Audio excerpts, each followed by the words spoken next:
Hello, good morning. Hello, good morning.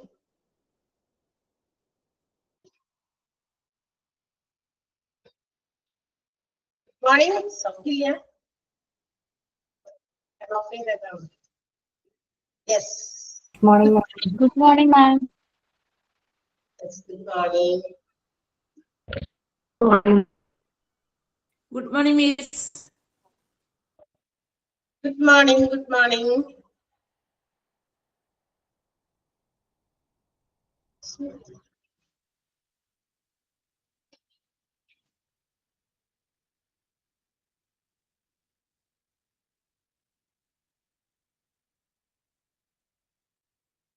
Yes.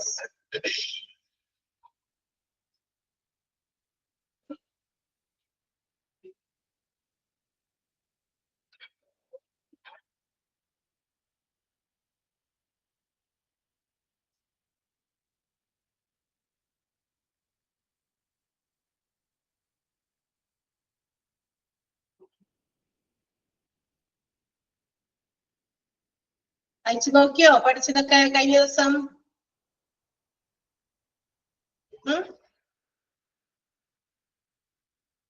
വായിച്ചു നോക്കിയിരുന്നോ? Yes. Clinical audit എന്ന് പറയുന്ന ഒരു പുതിയ ചാപ്റ്റർ നമ്മൾ കഴിഞ്ഞ ദിവസം കുറച്ചെടുത്തിരുന്നു അല്ലെ? ക്ലിനിക്കൽ ഓഡിറ്റിൽ ഓഡിറ്റ് എന്ന് പറയുന്ന ആ വേർഡ് അത് എന്താ പറയാ, അത് എവിടെ നിന്നാണ്, അതിന്റെ സോഴ്സ് എവിടെ നിന്നാണ്, അതിന്റെ മീനിങ് എന്താണ് എന്ന് നമ്മൾ പറഞ്ഞു. പിന്നെ നമ്മളുടെ audit, clinical audit or medical audit രണ്ടും ഒന്ന് തന്നെയാണ്. മെഡിക്കൽ ഓഡിറ്റ് അല്ലെങ്കിൽ ക്ലിനിക്കൽ ഓഡിറ്റ് എന്ന് പറയുന്നത് it is for the quality improvement in medical organisation അല്ലെങ്കിൽ ഹെൽത്ത് കെയർ അല്ലെങ്കിൽ ക്ലിനിക്കൽ പ്രാക്ടീസ്. അതായത് ഒരു ഹെൽത്ത് കെയറുമായി ബന്ധപ്പെട്ട ആരോഗ്യ സംരക്ഷണ മേഖല അല്ലെങ്കിൽ ഹോസ്പിറ്റൽസ്, ഇവിടെയൊക്കെ അവിടെ കൊടുക്കുന്ന ട്രീറ്റ്മെന്റുകൾ അത് എത്രത്തോളം ക്വാളിറ്റി ഉള്ളതാണ്, എത്രത്തോളം ക്വാളിറ്റി നമുക്ക് ഇംപ്രൂവ് ചെയ്യണം, ഇതിനൊക്കെ വേണ്ടിയിട്ട് നടത്തുന്ന ഒരു കാര്യമാണ്. അതിന് വേണ്ടിയിട്ടുള്ള ഇൻസ്പെക്ഷൻ അല്ലെ? ഒരു ഓർഗനൈസേഷന്റെ അക്കൗണ്ട്സുകൾ അതുപോലെ തന്നെ മറ്റു കാര്യങ്ങളൊക്കെ ഇൻസ്പെക്ട് ചെയ്യുന്നതാണ്. ശരിക്കും പറഞ്ഞാൽ അക്കൗണ്ടുകൾ ഓഡിറ്റ് ചെയ്യുക എന്നുള്ളതാണ് ഉദ്ദേശിക്കുന്നത്. മറ്റു പല ഓർഗനൈസേഷൻസിലും, അതായത് നമുക്കറിയാം പല ടെക്സ്റ്റൈൽ ഷോപ്പുകളുണ്ട്, ഒരുപാട് ബിസിനസ് സംരംഭങ്ങൾ നമുക്ക് ചുറ്റും കാണാൻ സാധിക്കും. ഇവിടെയൊക്കെ ഓഡിറ്റിംഗ് എന്ന് പറയുന്നത് the auditing of their financial accounts, അവരുടെ സാമ്പത്തിക ഇടപാടുകളൊക്കെ നടത്തുന്ന അക്കൗണ്ടുകളുടെ ഓഡിറ്റിംഗ് ആണ്. പക്ഷേ in clinical audit or medical audit it is based on the quality improvement. അവര് കൊടുക്കുന്ന സേവനങ്ങൾ, അവരുടെ സർവീസസ് എത്രത്തോളം ക്വാളിറ്റി ഉള്ളതാണ്, അത് ഇനി കുറച്ചും കൂടി കൂടുതൽ ഇംപ്രൂവ്ഡ് ആയിട്ടുള്ള ക്വാളിറ്റി സർവീസസ് പ്രൊവൈഡ് ചെയ്യണം എന്നൊക്കെ വേണ്ടിയിട്ട്, അതിനൊക്കെ വേണ്ടിയിട്ടുള്ള ഇൻസ്പെക്ഷൻ ആണ് എന്ത് വിളിക്കുക, ക്ലിനിക്കൽ ഓഡിറ്റ് അല്ലെങ്കിൽ മെഡിക്കൽ ഓഡിറ്റ് എന്ന് പറയുക. ഓക്കെ, അതാണ് ഹെൽത്ത് ഇഷ്യൂസ് അല്ലെങ്കിൽ ഹെൽത്ത് സെന്റേഴ്സ് അല്ലെങ്കിൽ ക്ലിനിക്കൽ പ്രാക്ടീസസ് ഒക്കെ നടത്തുന്ന സ്ഥലങ്ങളിലെ ഓഡിറ്റിംഗ് എന്ന് പറയുന്നത്. ആൻഡ് കഴിഞ്ഞ ദിവസം നമ്മൾ പറഞ്ഞിരുന്നു, നമ്മളുടെ ക്ലിനിക്കൽ ഓഡിറ്റ് എന്ന് പറയുന്നത് ഒരു എന്താ പറയാ, രണ്ട് രീതിയിലുണ്ട്, പ്രോസ്പെക്റ്റീവും റെട്രോസ്പെക്റ്റീവും. രണ്ട് നേച്ചറിലാണ് ഈ ക്ലിനിക്കൽ ഓഡിറ്റിന്റെ ആ ഒരു സ്വഭാവ രീതി എന്ന് പറയുന്നത്. റിട്രോസ്പെക്റ്റീവ് നേച്ചറും ഉണ്ട്, അതുപോലെ തന്നെ പ്രോസ്പെക്റ്റീവ് നേച്ചറും ഉണ്ട്. റിട്രോസ്പെക്റ്റീവ് എന്ന് പറഞ്ഞു കഴിഞ്ഞാൽ അതിന്റെ അർത്ഥം എന്താണ്? അതായത് ഏതെങ്കിലും എന്താ പറയാ നേരത്തെയുള്ള, അതായത് കുറച്ച് നേരത്തെ ഭൂതകാലാടിസ്ഥാനത്തിലുള്ള ചില ഇൻഫോർമേഷൻസ് അതിനെ ബേസ് ചെയ്തുള്ളതുകൊണ്ട്. അതുപോലെ പ്രോസ്പെക്റ്റീവ് എന്ന് പറഞ്ഞാൽ എന്താ, ഇതുവരെ അതിനെ കുറിച്ചിട്ട് എന്തെങ്കിലും പഠനങ്ങൾ നടത്തുവോ, അങ്ങനെ പഠനങ്ങളൊന്നും നടത്താതെ ഫ്രഷ് ആയിട്ടുള്ളത് ഫ്യൂച്ചറിനെ ബേസ് ചെയ്തിട്ടുള്ളതും ഉണ്ട്. ഓക്കെ, അപ്പൊ ഒരു പാസ്റ്റ് ഇതിനെ ബേസ് ചെയ്തും അതുപോലെ ഫ്യൂച്ചറിനെ ബേസ് ചെയ്തും രണ്ട് രീതിയിലാണ് നമ്മുടെ ഓഡിറ്റ്സുകൾ, ക്ലിനിക്കൽ ഓഡിറ്റ് ഉള്ളത്. അതിനെ കുറിച്ച് നമുക്ക് സെപ്പറേറ്റ്ലി പറയാനുണ്ട്, അതുകൊണ്ട് അന്നേരം പറയാം. ഓക്കെ, ദെൻ ഈ പറയുന്ന റിട്രോസ്പെക്റ്റീവ് അല്ലെങ്കിൽ പ്രോസ്പെക്റ്റീവ് നേച്ചറിലുള്ള ആ ഒരു ക്ലിനിക്കൽ ഓഡിറ്റ് എന്ന് പറയുന്നത് it's a way of looking clinical practices in A systematic way. നമ്മുടെ ഹോസ്പിറ്റൽ പോലെയുള്ള ബിസിനസ് ഓർഗനൈസേഷനിൽ അല്ലെങ്കിൽ ഹോസ്പിറ്റൽസിലൊക്കെ അവരുടെ ക്ലിനിക്കൽ പ്രാക്ടീസസ് ഒക്കെ അവർ നടത്തുന്നുണ്ട്. അതായത് അവർ കൊടുക്കുന്ന സേവനങ്ങൾ, പേഷ്യൻസിന് ഡോക്ടേഴ്സിന്റെ കൺസൾട്ടേഷൻ, പിന്നെ ഫാർമസി, അങ്ങനെ ഒരുപാട് ഡിപ്പാർട്ട്മെന്റുകളുണ്ട്. അവിടുത്തെ പ്രാക്ടീസസ് അവിടേക്ക് എന്തൊക്കെയാണ് ചെയ്യുന്നത്, അവിടെ എന്തൊക്കെ പ്രവർത്തനങ്ങൾ നടത്തുന്നു, and also how can be improve it, അതെങ്ങനെ നമുക്ക് ഇംപ്രൂവ് ചെയ്യാം, അതൊക്കെ നമ്മൾ നോക്കി കാണുക. അതിനെയാണ് നമ്മളുടെ ക്ലിനിക്കൽ ഓഡിറ്റ് എന്ന് വിളിക്കുക. അല്ലെങ്കിൽ ഈ രണ്ട് രീതിയിലാണല്ലോ, റിട്രോസ്പെക്റ്റീവ് വേ ഓഫ് ഓഡിറ്റിംഗ് ആണ്, അല്ലെങ്കിൽ നമ്മളുടെ പ്രോസ്പെക്റ്റീവ് വേ ഓഫ് ഓഡിറ്റിംഗ് ആണെങ്കിലും അത് എല്ലാം തന്നെ ചെയ്യുന്നത് ഈ ഒരു സിസ്റ്റമാറ്റിക് വേയിലാണ്. എന്ത് clinical practices which is provided and also making some improvements. അതിൽ എന്തൊക്കെ മാറ്റങ്ങൾ കൊണ്ടുവരാം, ഇംപ്രൂവ്മെന്റ് കൊണ്ടുവരാം, ഇപ്പൊ നേരത്തെ കൊടുക്കുന്ന സർവീസസിലൊക്കെ എന്തൊക്കെയോ പോരായ്മകളുണ്ട്, പേഷ്യൻസിന് അവർ ഉദ്ദേശിക്കുന്ന രീതിയിലുള്ള സാറ്റിസ്ഫാക്ഷൻ പേഷ്യൻസിൽ നിന്നില്ല, എന്തുകൊണ്ട്, എവിടെയാണ് പാളിപ്പോയത്, എന്തൊക്കെ പോരായ്മകളുണ്ട്, ഇതൊക്കെ മനസ്സിലാക്കി അതൊരു സിസ്റ്റമാറ്റിക് വേയില് നമ്മൾ എന്ത് ചെയ്യുക, നോക്കി കാണുക. അതാണ് എന്തെന്ന് വിളിക്കുക, നമുക്ക് ക്ലിനിക്കൽ ഓഡിറ്റ് എന്ന് വിളിക്കുന്നത്. ഇതിന്റെ ഒരു കീ കമ്പോണന്റ് എന്ന് പറയുന്നത് ക്ലിനിക്കൽ ഗവേണൻസ്, ക്ലിനിക്കൽ മാനേജ്മെന്റിന്റെ ഒരു ഏറ്റവും ഇമ്പോർട്ടന്റ് ആയിട്ടുള്ള ഒരു കമ്പോണന്റ് എന്ന് പറയുന്നത് എന്താ, to ensure quality services to the patients. That means to ensure high standard of care. എന്ത് കൊടുക്കുക, ഈ പറയുന്ന ഓഡിറ്റിംഗ് നടത്തുന്നതിന്റെ പ്രധാനപ്പെട്ട ലക്ഷ്യം എന്ന് പറയുന്നത്, അല്ലെങ്കിൽ ഏറ്റവും കീ ആയിട്ടുള്ള ഒരു കമ്പോണന്റ് ഫാക്ടർ എന്ന് പറയുന്നത് to ensure the satisfaction of the patients, പേഷ്യൻസിന്റെ സംതൃപ്തി മാത്രമല്ല, provide high standard of care, നല്ല ഗുണനിലവാരമുള്ള നല്ല നിലവാരത്തിലുള്ള കെയർ തന്നെ പേഷ്യൻസിന് പ്രൊവൈഡ് ചെയ്യുന്നതാണ് ഇതിന്റെ ലക്ഷ്യം, ഓഡിറ്റിംഗിന്റെ ലക്ഷ്യം. ക്ലിനിക്കൽ ഓഡിറ്റിന്റെ പ്രധാനപ്പെട്ട ലക്ഷ്യം അതാണ്. ആ ഒരു സെന്റൻസ് ഒന്ന് അണ്ടർലൈൻ ചെയ്ത് വെക്കേണ്ട. Audit is A key component of clinical governance which aims to ensure the patients receive a high standard of care. Underline ചെയ്തോ, ആ സെന്റൻസ് ഒന്ന് അണ്ടർലൈൻ ചെയ്യാം. ഇതിനകത്ത് കുറെ കാര്യങ്ങൾ ഇത് തന്നെയൊക്കെയാ പറയണേ. അപ്പൊ നമുക്ക് വലിച്ചു വാരി ഇതൊന്നും എല്ലാം കൂടി ഒന്നും ഇതാക്കേണ്ട ആവശ്യമില്ല. മെയിൻ ആയിട്ടുള്ള കാര്യങ്ങൾ ഞാൻ പറയുന്നത് നിങ്ങളൊന്ന് മറക്കാതെ അണ്ടർലൈൻ ചെയ്യാം. കാരണം ഇങ്ങനത്തെ ഇതൊക്കെ എന്താ പറയാ, നമുക്ക് എന്താ പറയാ, വേറെ ഏതെങ്കിലും കാര്യങ്ങൾ പഠിക്കുന്ന പോലെ ഇങ്ങനെ പഠിക്കാനുള്ളതല്ല. ഇതിനകത്ത് നമ്മൾ വായിച്ച് മനസ്സിലാക്കി വെക്കേണ്ടത്. പിന്നെ കുറച്ച് കൂടുതൽ കോൺസെൻട്രേഷൻ കൊടുത്ത് നമുക്ക് ഒബ്ജക്റ്റീവ് ടൈപ്പ് ക്വസ്റ്റ്യൻ ആണല്ലോ, അപ്പൊ അതിനെ നമുക്ക് ആൻസർ ചെയ്യണമെങ്കിൽ ആ സെന്റൻസ് അല്ലെങ്കിൽ അത്തരം ചില വേർഡുകൾ, ചില ഫ്രേസുകൾ നമുക്ക് വളരെ അത്യാവശ്യമാണ് ആ ഭാഗം ഫില്ല് ചെയ്യാനായിട്ട്. അപ്പൊ അതും നിങ്ങൾ കോൺസെൻട്രേറ്റ് ചെയ്ത് പഠിക്കാം. ഓക്കെ, അല്ലാതെ ഇതുപോലെ ഇങ്ങനെ ഓരോ സെന്റൻസ് ബൈ സെന്റൻസ് കാണാൻ പഠിക്കേണ്ട ഒരു ആവശ്യമില്ല. കാര്യം മനസ്സിലാക്കുക. ക്ലിനിക്കൽ ഓഡിറ്റ് ചുരുക്കം പറഞ്ഞാൽ ഈ പറഞ്ഞ ഇത്രയും പാരഗ്രാഫ്, 2-3 കുഞ്ഞു പാരഗ്രാഫ് എഴുതിയെങ്കിലും ഇതിന്റെ ഏറ്റവും ഇമ്പോർട്ടന്റ് ആയിട്ടുള്ള കാര്യം ഇതാണ്. ക്ലിനിക്കൽ ഓഡിറ്റ് എന്ന് പറയുന്നത്, ഓഡിറ്റിന്റെ മീനിങ് എന്താണ്, ഓഡിറ്റ് എന്ന് പറയുന്ന word from where it is derived, എവിടെ നിന്ന് അത് ഡിറൈവ് ചെയ്തെന്നും അതിന്റെ മീനിങ്, ഓഡിറ്റിന്റെ ഒരു ഡെഫിനിഷൻ അവിടെ തുടക്കം കൊടുത്തിട്ടുണ്ടായിരുന്നു അല്ലെ. ഒരു ഇൻസ്പെക്ഷൻ ആണ് നമ്മൾ ഫസ്റ്റ് കണ്ടിരുന്നു. എന്താണ് inspection? Official inspection of an organisations accounts typically by an independent body. ഒരു ഇൻഡിപെൻഡന്റ് ആയിട്ടുള്ള എന്ന് വെച്ചാൽ അവിടുത്തെ അല്ലാത്ത മറ്റൊരു ഏതെങ്കിലും ഒരു ഇൻഡിപെൻഡന്റ് ബോഡി ഒരു ഏതെങ്കിലും ഓർഗനൈസേഷൻസിന്റെ അക്കൗണ്ടുകളൊക്കെ പരിശോധിക്കുന്നു. അത് എങ്ങനെ? ഒഫീഷ്യൽ, ഔദ്യോഗികമായി പരിശോധിക്കുന്നതിനെയാണ്. അല്ലാണ്ട് വെറുതെ പോയിട്ട് എന്തെങ്കിലും കാര്യം അറിയാൻ വേണ്ടി മാത്രം പരിശോധിക്കുന്നതല്ല. അത് ഔദ്യോഗികമായിട്ട്, അത് മസ്റ്റ്. കണക്കുകളൊക്കെ ശരിയാണോ, എഴുതിയിരിക്കുന്നതിൽ ചീറ്റിങ്ങോ അല്ലെങ്കിൽ മറ്റേതെങ്കിലും തരത്തിലുള്ള ഡിസ്ക്രിപ്പൻസീസ് ഒന്നും കയറി പറ്റിയിട്ടില്ല, എന്തെങ്കിലും വേണ്ടാത്ത കാര്യങ്ങളൊക്കെ കയറി പറ്റിയിട്ടുണ്ടോ ഇല്ലേ എന്നൊക്കെ ഇൻഷുർ ചെയ്യുക. അത് കണക്ക് പുസ്തകങ്ങള്. പക്ഷെ ക്ലിനിക്കൽ ഓഡിറ്റ് കുറച്ചുകൂടി ഡിഫറെന്റ് ആണ്. ക്ലിനിക്കൽ ഓഡിറ്റിന്റെ പ്രധാനപ്പെട്ട കാര്യം എന്ന് പറയുന്നത് to ensure whether the patients are getting high standard of care, നല്ല രീതിയിലുള്ള കെയറിങ് കിട്ടുന്നുണ്ടോ പേഷ്യൻസിന്, അത് നോക്കുക. അതില്ല എങ്കിൽ അതെവിടെ പാളിച്ച വരുന്നേ അതിനെ ഇംപ്രൂവ് ചെയ്യാം. That's the reason. മനസ്സിലായോ? അതാണ്. ആ സെന്റൻസ് ഞാൻ പറഞ്ഞ ആ ഒരു സെന്റൻസ് വളരെ ഇമ്പോർട്ടന്റ് ആണ്, അണ്ടർലൈൻ ചെയ്ത് വെക്കണം.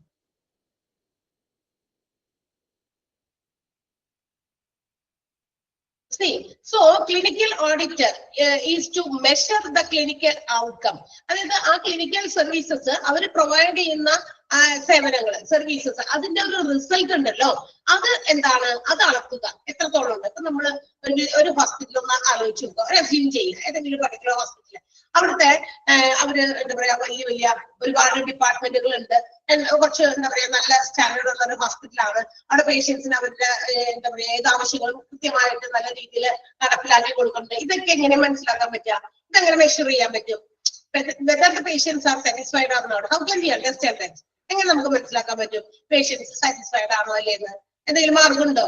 നിങ്ങൾ ഏതെങ്കിലും മാർഗങ്ങൾ അങ്ങനെ സ്വീകരിച്ചിട്ടുണ്ടോ? അല്ലെങ്കിൽ നിങ്ങൾക്ക് അങ്ങനെ ഒരു എക്സ്പീരിയൻസ് ഉണ്ടായിട്ടുണ്ടോ? ചില ഹോസ്പിറ്റലിൽ ചെല്ലുന്നു, നമ്മൾക്കൊരു സാറ്റിസ്ഫാക്ഷൻ ഇല്ല. അതെങ്ങനെയാണ്? Through survey. എങ്ങനെയുള്ള സർവേ ആണ് നിങ്ങൾ ഉദ്ദേശിക്കുന്നത് എന്ന് പറയാമോ? സർവേ നിങ്ങൾ അങ്ങനെ കണ്ടിട്ടുണ്ടോ, അല്ലെങ്കിൽ നിങ്ങൾ ഫേസ് ചെയ്തിട്ടുണ്ടോ അത്തരം എക്സ്പീരിയൻസ്? ഒരു സർവേ ഫോം ഉണ്ടായിരിക്കും. ഓക്കെ, സർവേയുടെ ഫോമുകൾ വെച്ചിട്ടുണ്ടായിരിക്കും. ഇന്ന് നമ്മൾ കാണുമ്പോഴില്ലേ ഒരുപാട് ഹോസ്പിറ്റൽസിൽ അങ്ങനെയുണ്ട്. നമ്മള് എൻട്രൻസിൽ പുറത്തേക്ക് പോകുന്ന ഭാഗത്തോ അല്ലെങ്കിൽ ഇറങ്ങി കയറി വരുന്ന സ്ഥലത്തൊക്കെ എന്തുണ്ടായിരിക്കും, ഒരു ബുക്കും അതിനകത്ത് ഒരു പേരൊക്കെ അറ്റാച്ച് ചെയ്തിട്ട് ചെക്കൗട്ട് ഇട്ടിട്ടുണ്ടായിരിക്കും. എന്തിനാ? നമ്മളുടെ സാറ്റിസ്ഫാക്ഷൻ, നമ്മൾ എത്രത്തോളം അവിടെ കിട്ടിയ സേവനങ്ങളിൽ നമ്മൾ സാറ്റിസ്ഫൈഡ് ആണ്, അല്ലെങ്കിൽ സാറ്റിസ്ഫാക്ഷൻ കിട്ടിയില്ലേ, അവരുടെ സേവനം കൊണ്ട് നമുക്ക് ഏതെങ്കിലും തരത്തിലുള്ള ബുദ്ധിമുട്ട്, പ്രോബ്ലംസ് ഫേസ് ചെയ്തിട്ടോ, നമ്മുടെ ഒപ്പീനിയൻസ്, നമ്മുടെ സജഷൻസ് ക്യാൻ ബി ഷെയർ, നമുക്ക് ഷെയർ ചെയ്യാം. ഓക്കെ, അപ്പൊ അത് ഷെയർ ചെയ്യാനുള്ള ഒരു മാർഗം അവരവിടെ വെച്ചിട്ടുണ്ടായിരിക്കും. അത് സർവേയുടെ ഭാഗമാണ്. അപ്പൊ അത് നോക്കിയിട്ടാണ് മാസം അവരെന്ത് ചെയ്യും, അത് അപ്ഡേറ്റ് ചെയ്യും. ഈ പറഞ്ഞിരിക്കുന്ന വെറുതെ വെച്ചേക്കണ പുസ്തകമല്ല, അത് അതിനകത്ത് നോക്കി അവർ ഓരോ മാസവും എന്ത് ചെയ്യുന്നു, അത് അപ്ഡേറ്റ് ചെയ്യും. നോക്കുമ്പോ എല്ലാ പേഷ്യൻസും സാറ്റിസ്ഫൈഡ് ആണ്. അവർ ഇനിയും എന്താ പറയാ, വീണ്ടും നമുക്ക് ഈ ഹോസ്പിറ്റലിൽ തന്നെ വരാൻ താല്പര്യം കാണിക്കുന്നുണ്ട്. അങ്ങനെ ഉണ്ടെങ്കിൽ നമുക്കത് റിസൾട്ട് അവിടെ നിന്ന് തന്നെ കിട്ടും. അതേസമയം ഒരുപാട് നെഗറ്റീവ് കമന്റ്സുകളാണ് അതിനകത്ത് കൊടുത്തിരിക്കുന്നതെങ്കിൽ they are not satisfied in providing കൺസൾട്ടേഷന്റെ ഭാഗത്ത് പോരായ്മകളുണ്ട്, ഞങ്ങൾ അതിൽ സാറ്റിസ്ഫൈഡ് അല്ല, അല്ലെങ്കിൽ ഫാർമസി ചെല്ലുമ്പോൾ അവിടെ നമുക്ക് ഡിലേ വരുന്നു, അല്ലെങ്കിൽ ആ മരുന്ന് മാറി തന്നു, അങ്ങനെ എന്തെങ്കിലും ഉണ്ടെങ്കിൽ അവരത് ഇൻഫോം ചെയ്യാം നേരം തന്നെ, അല്ലെ? കാരണം നമ്മളുടെ പേരും മറ്റു കാര്യങ്ങളും അവിടെ നമ്മൾ ഡിസ്ക്ലോസ് ചെയ്യുന്നില്ല. So that they can do anything, അല്ലെ? അല്ലെങ്കിൽ they can do there suggestions. നമുക്ക് നമ്മുടെ സജഷൻസ് അവിടെ പ്രൊവൈഡ് ചെയ്യാനുള്ള പേടിയുണ്ട്. അതുകൊണ്ട് നമ്മൾ പേടിക്കാണ്ടത് അവിടെ എഴുതി വെക്കും. സോ ദാറ്റ് അങ്ങനെ അതിൽ നിന്നൊക്കെയാണ് ആ സർവേസ് ഒക്കെ കണ്ടക്ട് ചെയ്ത് ഇനിയുണ്ട് വേറെ മെത്തേഡ്. ഇന്ന് ഇപ്പൊ നമുക്ക് കുറച്ചും കൂടി വേറെ രീതിയിൽ കാണുന്നത്, ഹോസ്പിറ്റൽസിൽ നമ്മൾ ചെന്നു പോയിട്ട് തിരിച്ചു വന്നു കഴിയുമ്പോൾ, അല്ലെങ്കിൽ ഒരു 2 ദിവസം അഡ്മിറ്റ് ചെയ്തു, നമ്മൾ കടന്നിട്ട് വീണ്ടും തിരിച്ച് വീട്ടിലേക്ക് പോകുന്നു, പിറ്റേ ദിവസം മോർണിംഗിൽ ചെക്കപ്പ് കോൾ വരും നമുക്ക് ഹോസ്പിറ്റൽസിൽ നിന്ന്. എങ്ങനെയുണ്ട്, ഹോസ്പിറ്റലിൽ നിന്ന് ഡിസ്ചാർജ് ചെയ്തതിന് ശേഷം അറിയും, ഓക്കെ മരുന്നുകളൊക്കെ യഥാർത്ഥത്തിൽ എന്താ പറയാ സമയത്തിലൊക്കെ കഴിക്കുന്നുണ്ടോ, ഇങ്ങനെയുള്ള ഇൻഫോർമേഷൻ അതും അവര് ചെക്ക് ചെയ്യുന്നു, അത് നോക്കി മനസ്സിലാക്കുന്നു. ഓക്കെ, അങ്ങനെയുള്ള ഫീഡ്ബാക്ക്, എന്നിട്ട് സാറ്റിസ്ഫൈഡ് ആണോ, ഇങ്ങനെയുള്ള കാര്യങ്ങൾ, അല്ലെ? അങ്ങനെ എന്തെങ്കിലും എക്സ്പീരിയൻസ് ഉണ്ടായിട്ടുണ്ടോ നിങ്ങൾക്ക്? ഒന്ന് ഷെയർ ചെയ്യാമോ? അങ്ങനെ ഏതെങ്കിലും ഹോസ്പിറ്റലിൽ നിന്ന് കോൾ ചെയ്ത് നമ്മളെ എന്താ പറയാ കാര്യങ്ങൾ നമ്മളിൽ നിന്ന് തിരക്കിയ ആരെങ്കിലും? യെസ്, ഓക്കെ, അതെ, അങ്ങനെ തന്നെയാണ്. എനിക്കും എക്സ്പീരിയൻസ് ഉണ്ട്. അതുകൊണ്ടാണ് ഞാൻ പറഞ്ഞത് ഇനി ഞങ്ങളുടെ ഈ പരിസരത്ത് മാത്രമേ അങ്ങനെയുള്ളൂ എന്നറിയാൻ വേണ്ടി, കൺഫേം ചെയ്യാൻ വേണ്ടി. ഓക്കെ, 1, 2, 3 പേരൊക്കെ പറഞ്ഞു. അങ്ങനെയാണ് ഇന്ന് കുറച്ചുകൂടി. കാരണം എന്താണെന്ന് വെച്ചാൽ ഹോസ്പിറ്റൽസ് എന്ന് പറയുന്നത് ഇന്ന് വലിയ ബിസിനസ് സംരംഭമായിട്ട് തന്നെ വളർന്നു കഴിഞ്ഞു. And also there are many competitors between them. അവർക്ക് തന്നെ ഇടയിൽ ഒരുപാട് മത്സരങ്ങളുണ്ട്. ഒരുപാട് ഹോസ്പിറ്റൽസ് ഇങ്ങനെ മുടക്കിയാണല്ലോ. കാരണം എന്താ എന്നറിയാം, ഏറ്റവും കൂടുതൽ ബിസിനസ് ഇങ്ങനെ പിടിച്ചു നിർത്താൻ പറ്റുന്ന ഒരു സംരംഭമാണ് ഹോസ്പിറ്റൽസ് എന്ന് പറയുന്നത്. ബിക്കോസ് ഓരോ ദിവസവും നമ്മളുടെ ലൈഫ് സ്റ്റൈൽ കൊണ്ട് നമ്മൾ തന്നെ പല രോഗങ്ങൾക്ക് അടിമകളാണ്, അല്ലെ? അപ്പൊ അതുപോലെ ഹോട്ടൽസും ഹോസ്പിറ്റൽസും അത് തന്നെ ഏകദേശം ഇതൊക്കെ രണ്ടുമൊക്കെ ഏകദേശം ഇങ്ങനെ കൂണ് പോലെ പൊളച്ചു പോകുകയാണ്. ബിക്കോസ് ഹോട്ടൽസ് ഒരു വശത്ത് തുടങ്ങുമ്പോൾ അതനുസരിച്ച് ഇപ്പുറത്തെ ഹോസ്പിറ്റലും തുടങ്ങണം. കാരണം അറിയാലോ, അല്ലെ? ഇത് തമ്മിൽ വലിയ അഭേദ്യമായ ബന്ധങ്ങൾ ഉണ്ടായിരിക്കും. കാരണം ഇതിവിടെ ഇങ്ങനെ കുറെ പൊങ്ങിയാണ് കൂടുതൽ ആളുകള് ഇതുപോലുള്ള ഹോട്ടൽസിന്റെ ഫാസ്റ്റ് ഫുഡിന്റെ ഒക്കെ ഡിപ്പെൻഡ് ചെയ്ത് നമ്മളുടെ ഹെൽത്തൊക്കെ നമ്മൾ അൺഹെൽത്തിയാക്കി മാറ്റുന്നു, നമ്മുടെ ലൈഫ് സ്റ്റൈലൊക്കെ ആകെ താറുമാറാകുന്നു. അപ്പൊ നമുക്ക് ആരോഗ്യ പിന്നീട് ഹോസ്പിറ്റൽസ്. അപ്പൊ ഹോസ്പിറ്റൽസ് ഇത്തരം കാര്യങ്ങളൊക്കെ കമ്മ്യൂണിക്കേറ്റ് ചെയ്യുമ്പോൾ നമ്മുടെ പേഷ്യൻസുമായിട്ട് അവര് എന്താ പറയാ ഇന്ററാക്ട് ചെയ്യുന്ന സമയത്ത് ഇതൊക്കെ അവരുടെ കൈകളിൽ നിന്ന് ഫീഡ്ബാക്കുകൾ അറിയുന്ന ഒരു രീതി കൂടിയാണ്. ഓക്കെ, സോ ദാറ്റ് അങ്ങനെ വരുമ്പോൾ they can get the result. അതാണ് അതിന്റെ റിസൾട്ട്. ക്ലിനിക്കൽ പ്രോസസ്സ് അവരെങ്ങനെ പ്രൊവൈഡ് ചെയ്യുന്നു. And there will be a standard of principles. ഒരു ഹോസ്പിറ്റൽസിൽ അവരുടേതായ ചില രീതികൾ, തത്വങ്ങളൊക്കെ അവർക്ക് ഉണ്ടായിരിക്കും. ആ മരുന്നുകളൊക്കെ എങ്ങനെ പ്രൊവൈഡ് ചെയ്യണം. എവിഡൻസ് ബേസ്ഡ് മെഡിസിൻ എന്ന് പറഞ്ഞൊരു സാധനം പറഞ്ഞിട്ടുണ്ടോ നോക്കിയേ. Evidence based medicine, what do you mean by that? എന്താണത്? അതായത് നേരത്തെ തന്നെ എന്തെങ്കിലും അസുഖങ്ങളൊക്കെ വന്ന് മരുന്നൊക്കെ കൊടുത്ത് ആ മരുന്ന് തെളിയിക്കപ്പെട്ടതാ എന്ന് വെച്ചിട്ടുണ്ടെങ്കിൽ മലയാളത്തിൽ എന്താ പറയാ, പ്രമാണങ്ങൾ അടിസ്ഥാനമാക്കിയുള്ള മരുന്നുകൾ, ചികിത്സ എന്ന് വെച്ചാൽ എന്താ, നേരത്തെ തന്നെ പഠിച്ച് മനസ്സിലാക്കി ചില പരീക്ഷണങ്ങളൊക്കെ നടത്തി നമ്മള് ചില മെഡിസിൻസ് ഒക്കെ ചില രോഗങ്ങൾക്കൊക്കെ കണ്ടെത്തി വെച്ചിട്ടുണ്ട്. അപ്പൊ അതിനെ അടിസ്ഥാനമാക്കിയിട്ടുള്ള രീതിയിൽ തന്നെ അങ്ങനെയൊക്കെ കുറെ സ്റ്റാൻഡേർഡ് ഓഫ് പ്രിൻസിപ്പിൾസ് ഓരോ ഹോസ്പിറ്റൽസിനും ഉണ്ടായിരിക്കും. And according to that what is the result, അതിനനുസരിച്ച് എന്താണ് നമ്മുടെ ക്ലിനിക്കൽ റിസൾട്ട്, എന്താണ് ആ രീതിയിലാണോ, അല്ലെങ്കിൽ whether we have to improve the quality of care, അല്ല നമുക്ക് ഇനിയും കൂടുതൽ ക്വാളിറ്റി ഇംപ്രൂവ് ചെയ്യാനുണ്ട് നമ്മൾ കൊടുക്കുന്ന കെയറിൽ, ഇതൊക്കെ ഡിസൈഡ് ചെയ്യുന്നത് is based on the clinical audit. Clinical ഓഡിറ്റിന്റെ അടിസ്ഥാനത്തിലായിരിക്കും ഇതൊക്കെ ചെയ്യുക. ഓക്കെ, സോ ഈ ടോപ്പിക് ഫോർ ഓഡിറ്റ് നമ്മുടെ ക്ലിനിക്കൽ മേഖലയിൽ അല്ലെങ്കിൽ ഹോസ്പിറ്റൽ മേഖലയിൽ ഈ ഒരു ടോപ്പിക് നമ്മുടെ ഈ ഓഡിറ്റ് എന്ന് പറയുന്നത് എന്താണ്, it is based on disease and also based on morbidity. രോഗം അല്ലെങ്കിൽ രോഗത്തിന്റെ അവസ്ഥ, അതിനെ ബേസ് ചെയ്തിട്ടാണ് ഓഡിറ്റിംഗ് നടത്തുന്നത്. മനസ്സിലായോ? രോഗാവസ്ഥ എന്നിവയെ ബേസ് ചെയ്തിട്ടുള്ളതാണ് ഏത് ഓഡിറ്റ് എന്ന് പറയുന്ന ടോപ്പിക്. ഏതില്? നമ്മുടെ ക്ലിനിക്കില്, ഹോസ്പിറ്റൽസില്, ഹെൽത്ത് കെയർ ഇൻസ്റ്റിറ്റ്യൂഷൻസില്. ക്ലിയർ ആയോ? ആ ഒരു സെന്റൻസ് ഒന്ന് അണ്ടർലൈൻ ചെയ്യണം. ആ ഒരു ഫിഗറിന് താഴെയുള്ള ഒരു പടം കണ്ടല്ലോ, അതിന് താഴെ. The clinical audit consists of measuring a clinical outcome or a process against a well-defined standard set by the principles of evidence-based medicine. അവിടെ വരെ മതി. എവിഡൻസ്-based മെഡിസിൻ. എവിഡൻസ് ബേസ്ഡ് എന്ന് പറഞ്ഞു കഴിഞ്ഞാൽ അതായത് നമ്മൾ നേരത്തെ തന്നെ എന്തെങ്കിലുമൊക്കെ പ്രിൻസിപ്പിൾസ് അനുസരിച്ച് ഉണ്ടാക്കി വെച്ചിരിക്കുന്ന മരുന്നുകൾ, ഇന്ന രോഗങ്ങൾക്ക് ഇന്ന മരുന്നുകൾ, അതൊക്കെ നേരത്തെ അതൊക്കെ എന്താ പറയാ തെളിയിക്കപ്പെട്ടതാണ്. എന്ന് വെച്ചാൽ എന്തെങ്കിലും രോഗത്തിന് കൊടുത്ത് അതൊക്കെ വളരെ സക്സസ്ഫുള്ളി നമ്മൾ അതിൽ നിന്നൊക്കെ എന്താ പറയാ ഓവർകം ചെയ്ത് ആ രോഗത്തിനെയൊക്കെ നമ്മൾ അത് തന്നെ ടെസ്റ്റ് ഒക്കെ ചെയ്ത് നമ്മൾ അതിനെയൊക്കെ അതിജീവിച്ച് അത് സക്സസ്ഫുള്ളി കംപ്ലീറ്റ് ചെയ്ത ചില ടാസ്കുകൾ, അങ്ങനത്തെ മെഡിസിൻസ് ഉണ്ട്. അപ്പൊ അത് സ്റ്റാൻഡേർഡ് പ്രിൻസിപ്പിൾസ് ഒക്കെ സെറ്റ് ചെയ്തതിന്റെ ബേസിസിൽ ഉണ്ടാക്കി വെച്ചിരിക്കുന്ന മരുന്നുകൾ. ഓക്കെ, അതാണ് ഉദ്ദേശിക്കുന്നത്. Then what about the audit? How to make audit in hospitals? ഹോസ്പിറ്റൽസിലൊക്കെ ഇല്ലേ സാധാരണ അക്കോർഡിംഗ് ടു നാബ് സ്റ്റാൻഡേർഡ്സ്. നാബ് അറിയാലോ നിങ്ങൾക്കല്ലേ, നിങ്ങൾ പഠിച്ചിട്ടുണ്ട്, ഡിപ്ലോമയിലും ഒരുപാട് പഠിച്ചിട്ടുണ്ട്, ഇപ്പോഴുണ്ട് നിങ്ങൾക്ക് പഠിക്കാം. നാബ് കുറെ സ്റ്റാൻഡേർഡുകളൊക്കെ ഹോസ്പിറ്റൽസ് ഫോളോ ചെയ്യേണ്ട ചില റൂൾസ് ആൻഡ് റെഗുലേഷൻസ് ഒക്കെ ഇങ്ങനെ ഉണ്ടാക്കി വെച്ചിട്ടുണ്ട്. അതൊക്കെ ക്ലിയർ ആണെങ്കിൽ മാത്രമേ ഹോസ്പിറ്റൽസിന് അംഗീകാരവും മറ്റു കാര്യങ്ങളൊക്കെ കിട്ടുള്ളൂ. അപ്പൊ ആ സ്റ്റാൻഡേർഡ് അനുസരിച്ച് പറഞ്ഞിരിക്കുന്ന ഇതാണ്, ഒരു ക്ലിനിക്കൽ ഓഡിറ്റ് എല്ലാ ഓർഗനൈസേഷനും, അത് എല്ലാ ബിസിനസ് ഓർഗനൈസേഷൻസും ഇൻക്ലൂഡിംഗ് ഹോസ്പിറ്റൽസും ചെയ്യണം. എങ്ങനെ? Audit per department per year. ഓരോ ഡിപ്പാർട്ട്മെന്റിന്റെയും ഓഡിറ്റ് ഓരോ വർഷത്തിലും ചെയ്യണം. നമുക്കറിയാം there are a number of departments functioning in a hospital. ഹോസ്പിറ്റലിൽ ഒരുപാട് ഡിപ്പാർട്ട്മെന്റുകൾ ഉണ്ട്. ഈ ഡിപ്പാർട്ട്മെന്റുകൾ ഓരോന്നും വർഷത്തിലൊരിക്കൽ അവരവരുടെ ഡിപ്പാർട്ട്മെന്റ് എന്ത് ചെയ്യണം? ഓഡിറ്റ് ചെയ്യണം. കാർഡിയോളജി ഡിപ്പാർട്ട്മെന്റ് ഇപ്പൊ ഒരു വർഷത്തിൽ ഓഡിറ്റ് ചെയ്തു, അടുത്ത വർഷം അതേ സമയമാകുമ്പോഴേക്കും ആ department again to be audited. അങ്ങനെ ഓരോ ഡിപ്പാർട്ട്മെന്റും. ക്ലിയർ ആണോ? ആ ഒരു സെന്റൻസ് അണ്ടർലൈൻ ചെയ്യണം, വളരെ വളരെ ഇമ്പോർട്ടന്റ് ആണ്. ഓക്കെ,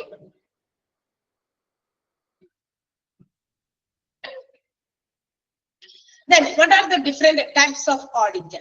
ഏതൊക്കെ രീതിയിലാണ് ടൈപ്പ് എന്താ പറയാ നമ്മുടെ ഓഡിറ്റിന്റെ ഇതുള്ളത്? ഓഡിറ്റ് രീതികൾ ഏതൊക്കെ രീതിയിലാണ്? നമ്മൾക്കറിയാം, നേരത്തെ പറഞ്ഞു നമ്മള് ഓഡിറ്റ് എന്ന് പറയുന്നത് it is based on the aspects of patient care. പേഷ്യൻസിന് കൊടുക്കുന്ന കെയറിങ്ങിന്റെ അടിസ്ഥാനത്തിലാണ് എന്ത് പറയാ നമ്മുടെ ഓഡിറ്റിങ് ക്ലാസിഫൈ ചെയ്തിട്ടുള്ളത്. എന്താണ് രോഗികൾക്ക് കൊടുക്കുന്ന കെയറിങ് എങ്ങനെ, ആ ഇതിന്റെ ബേസിസിലാണ് ഓഡിറ്റിങ്ങിനെ ക്ലാസിഫൈ ചെയ്തിട്ടുള്ളത്.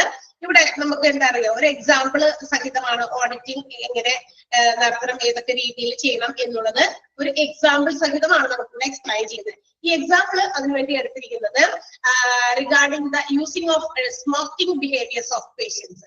എന്താ പറയാ, ചില ആൾക്കാരുണ്ടല്ലേ സ്മോക്കിംഗ് ബിഹേവിയർ ഉള്ള, അവരെ പഠന വിധേയമാക്കിയാണ് കേട്ടോ ഈ ഒരു ഓഡിറ്റിന്റെ ക്ലാസിഫിക്കേഷൻ ഇവിടെ കൊടുത്തേക്കണേ. എന്താ? സ്മോക്കിംഗ് ബിഹേവിയർ, പുകവലി ശീലം. പുകവലി ശീലത്തെ ബേസ് ചെയ്തിട്ടുള്ള എക്സാമ്പിൾ ആണ് ഓഡിറ്റിങ്ങിനെ ക്ലാസിഫൈ ചെയ്യാനായിട്ട് ഇപ്പൊ തൽക്കാലത്തിൽ ഇവർ ഉപയോഗിച്ചേക്കണേ. അതാണ് പറഞ്ഞത് തൊട്ട് മുകളില്, പേഷ്യൻസിന് കൊടുക്കുന്ന കെയറിങ്ങിന്റെ അടിസ്ഥാനത്തിലാണ് ഓഡിറ്റിനെ ക്ലാസിഫൈ ചെയ്യുന്നത്. അതിനു വേണ്ടിയിട്ട് ഇവിടെ ഒരു പേഷ്യൻസ് ആയിട്ട് ഇവർ എടുത്തിരിക്കുന്നത് സ്മോക്കിംഗ് ഹാബിറ്റ് അല്ലെങ്കിൽ സ്മോക്കിംഗ് ബിഹേവിയർ ഉള്ള പേഷ്യൻസിനെയാണ്. ആ സെന്റൻസിന്റെ അർത്ഥമൊന്ന് മനസ്സിലാക്കിയോ എന്ന് പറഞ്ഞിട്ട് വേണം എനിക്ക് താഴേക്ക് പോകാൻ. മനസ്സിലായോ എന്താണ്, ഏതൊക്കെയാണ് ഡിഫറെന്റ് ടൈപ്സ് ഓഫ് ഓഡിറ്റ് എന്ന് പറഞ്ഞു. ഹെഡിങ് അതാണ്. ആ ഓഡിറ്റിങ്ങിനെ ക്ലാസിഫൈ ചെയ്യാൻ എന്ത് ചെയ്യുന്നത്, പേഷ്യന്റിന്റെ കെയറിന്റെ അടിസ്ഥാനത്തിലാണ് എന്താ നമ്മുടെ ഓഡിറ്റിങ്ങിനെ നമുക്ക് ക്ലാസിഫൈ ചെയ്യാൻ പറ്റുള്ളൂ. ഇവിടെ നമുക്ക് ഒരു എക്സാമ്പിൾ, ഏതെങ്കിലും ഒരു പേഷ്യന്റിന് വേണമല്ലോ നമുക്ക് അതിന്റെ ക്ലാസിഫിക്കേഷൻ വേണ്ടിയിട്ട്. ഇവിടെ ഏത് പേഷ്യൻസിനെ എടുത്തേക്കണേ? സ്മോക്കിംഗ് ഹാബിറ്റ് ഉള്ള പേഷ്യൻസ്. ഇപ്പൊ ശരിക്കും മനസ്സിലായോ? ഏതെങ്കിലും രോഗിയെ അടിസ്ഥാനമാക്കി മാത്രമേ ഓഡിറ്റിംഗ് നമുക്ക് ക്ലാസിഫൈ ചെയ്യാൻ പറ്റുള്ളൂ എന്ന്. ഇവിടെ നമുക്ക് ഉദാഹരണമായിട്ട് തന്നിരിക്കുന്നത് സ്മോക്കിംഗ് ബിഹേവിയേഴ്സ് ഉള്ള പേഷ്യൻസിനെ സംബന്ധിക്കുന്ന കാര്യമാണ്. സോ ഇനി ഫസ്റ്റ് വൺ, അപ്പൊ അതിനകത്ത് ഒന്നാമത്തെ എന്താ? Structure of care. ഈ സ്ട്രക്ചർ ഓഫ് കെയർ എന്ന് പറഞ്ഞാൽ നമ്മൾ കൊടുക്കുന്ന കെയറിങ്ങിന്റെ ഘടനയാണ്. That means it refers to the resources required. നമ്മൾ എന്താ പറയാ ആൾക്ക് എന്തൊക്കെ വിഭവങ്ങളുണ്ട്, ആൾക്ക് കൊടുക്കുന്ന കെയറിങ്ങിൽ എന്താണ് അതിനകത്ത് വേണ്ടത്, എന്തൊക്കെ കാര്യങ്ങൾ വേണം. For example, the availability of smoking secession clinic. അതായത് നമ്മുടെ നാട്ടിലെ ഇപ്പൊ നമ്മൾ പറഞ്ഞല്ലോ പേഷ്യൻസിന് കൊടുക്കുന്ന കെയറിങ്ങിന്റെ അടിസ്ഥാനത്തിലാണ് നമുക്ക് ഓഡിറ്റിംഗ് ക്ലാസിഫൈ ചെയ്യാൻ പറ്റുള്ളൂ എന്ന് പറഞ്ഞിട്ട് അവരൊരു എക്സാമ്പിൾ പറഞ്ഞേക്കാം. സ്മോക്കിംഗ് ബിഹേവിയർ ഉള്ള ആളുകളെ കുറിച്ചിട്ട് നമ്മൾ കൂടെ എന്ത് ചെയ്യുന്നത്, ഓഡിറ്റിംഗ് ക്ലാസിഫൈ ചെയ്യുന്നത്. അതിൽ ഫസ്റ്റ് വൺ അവർ പറഞ്ഞു സ്ട്രക്ചർ ഓഫ് കെയർ ആണ്. എന്ത് സ്ട്രക്ചർ എന്ന് വെച്ചിട്ടുണ്ടെങ്കിൽ ഇത് റിസോഴ്സസ് അവൈലബിൾ. ഇവിടെ എന്ത് റിസോഴ്സസ് വേണ്ടേ? സ്മോക്കിംഗ് ഹാബിറ്റ് ഉള്ള ആൾക്കാരുണ്ടെന്ന് പറഞ്ഞു. അതിന് ആ സ്മോക്കിംഗ് ഹാബിറ്റ് ഇല്ലാതാക്കുക, അതാണല്ലോ പേഷ്യന്റിനെ മാറ്റി രോഗം മാറ്റണം. സ്മോക്കിംഗ് ഹാബിറ്റ് ഉണ്ടെങ്കിൽ ആള് പേഷ്യന്റ് ആണ്. എന്ത് ഈ പുകവലി ശീലമുള്ള ഒരു രോഗി, ആ രോഗിയാണല്ലോ. ആ രോഗം നമുക്ക് മാറ്റണം, അതൊരു രോഗമായി മാറി. അതാണല്ലോ ശീലം. ശീലങ്ങളാണല്ലോ രോഗാവണേ, അല്ലേ? ആണോ ഇപ്പൊ ഞാൻ പറയുന്നത്? ആണോ? ചില ശീലങ്ങളല്ലേ നമുക്ക് രോഗമായി മാറുക. ഓക്കെ, യെസ്, അത് തന്നെ. അപ്പൊ അതൊരു ശീലമായിട്ട് മാറി. ശീലം അതിങ്ങനെ എന്ത് ചെയ്തു, ബിഹേവിയറിൽ ഇങ്ങനെ വന്ന് അത് രോഗം. അപ്പൊ ഇവിടെ രോഗി എന്ന് പറയുന്നത് നമ്മുടെ ഈ സ്മോക്കിംഗ് ഹാബിറ്റ് ഉള്ളവരാണ്. ഈ സ്മോക്കിംഗ് ഹാബിറ്റ് ഉള്ള ആളുകളുടെ ആ രോഗം മാറ്റണം. അതിനുള്ള റിസോഴ്സസ് എന്തോ, രോഗം മാറ്റണം. രോഗം മാറ്റണം. സ്മോക്കിംഗ് സെസേഷൻ എന്ന് പറഞ്ഞാൽ എന്താ? പുകവലി നിർത്തൽ. എന്താ അതിന്റെ മീനിങ്? സെസേഷൻ എന്ന് പറഞ്ഞു കഴിഞ്ഞാൽ നിർത്തൽ. പുകവലി ശീലം ഇല്ലാതാക്കണം. അതിന് എന്ത് വേണം? അതിനുള്ള റിസോഴ്സ് എന്താ? ആ നാട്ടിലൊരു ഇത് നിർത്തുന്ന ഒരു ഹോസ്പിറ്റൽ ഉണ്ടാവണം, അല്ലേ? അങ്ങനെയല്ലേ വേണ്ടേ? അതിന് വേണ്ടിയിട്ട് ഒരു ക്ലിനിക്കോ ഒരു ഹോസ്പിറ്റലോ എന്തെങ്കിലും ഉണ്ടായിരിക്കണം. അത് നമ്മുടെ ലൊക്കാലിറ്റിയിൽ ഉണ്ടാവണം. അതുണ്ടോ? പിന്നെ എങ്ങനെ നമുക്ക് ഈ പറഞ്ഞ രോഗം മാറ്റാൻ പറ്റും? ഇല്ലേ?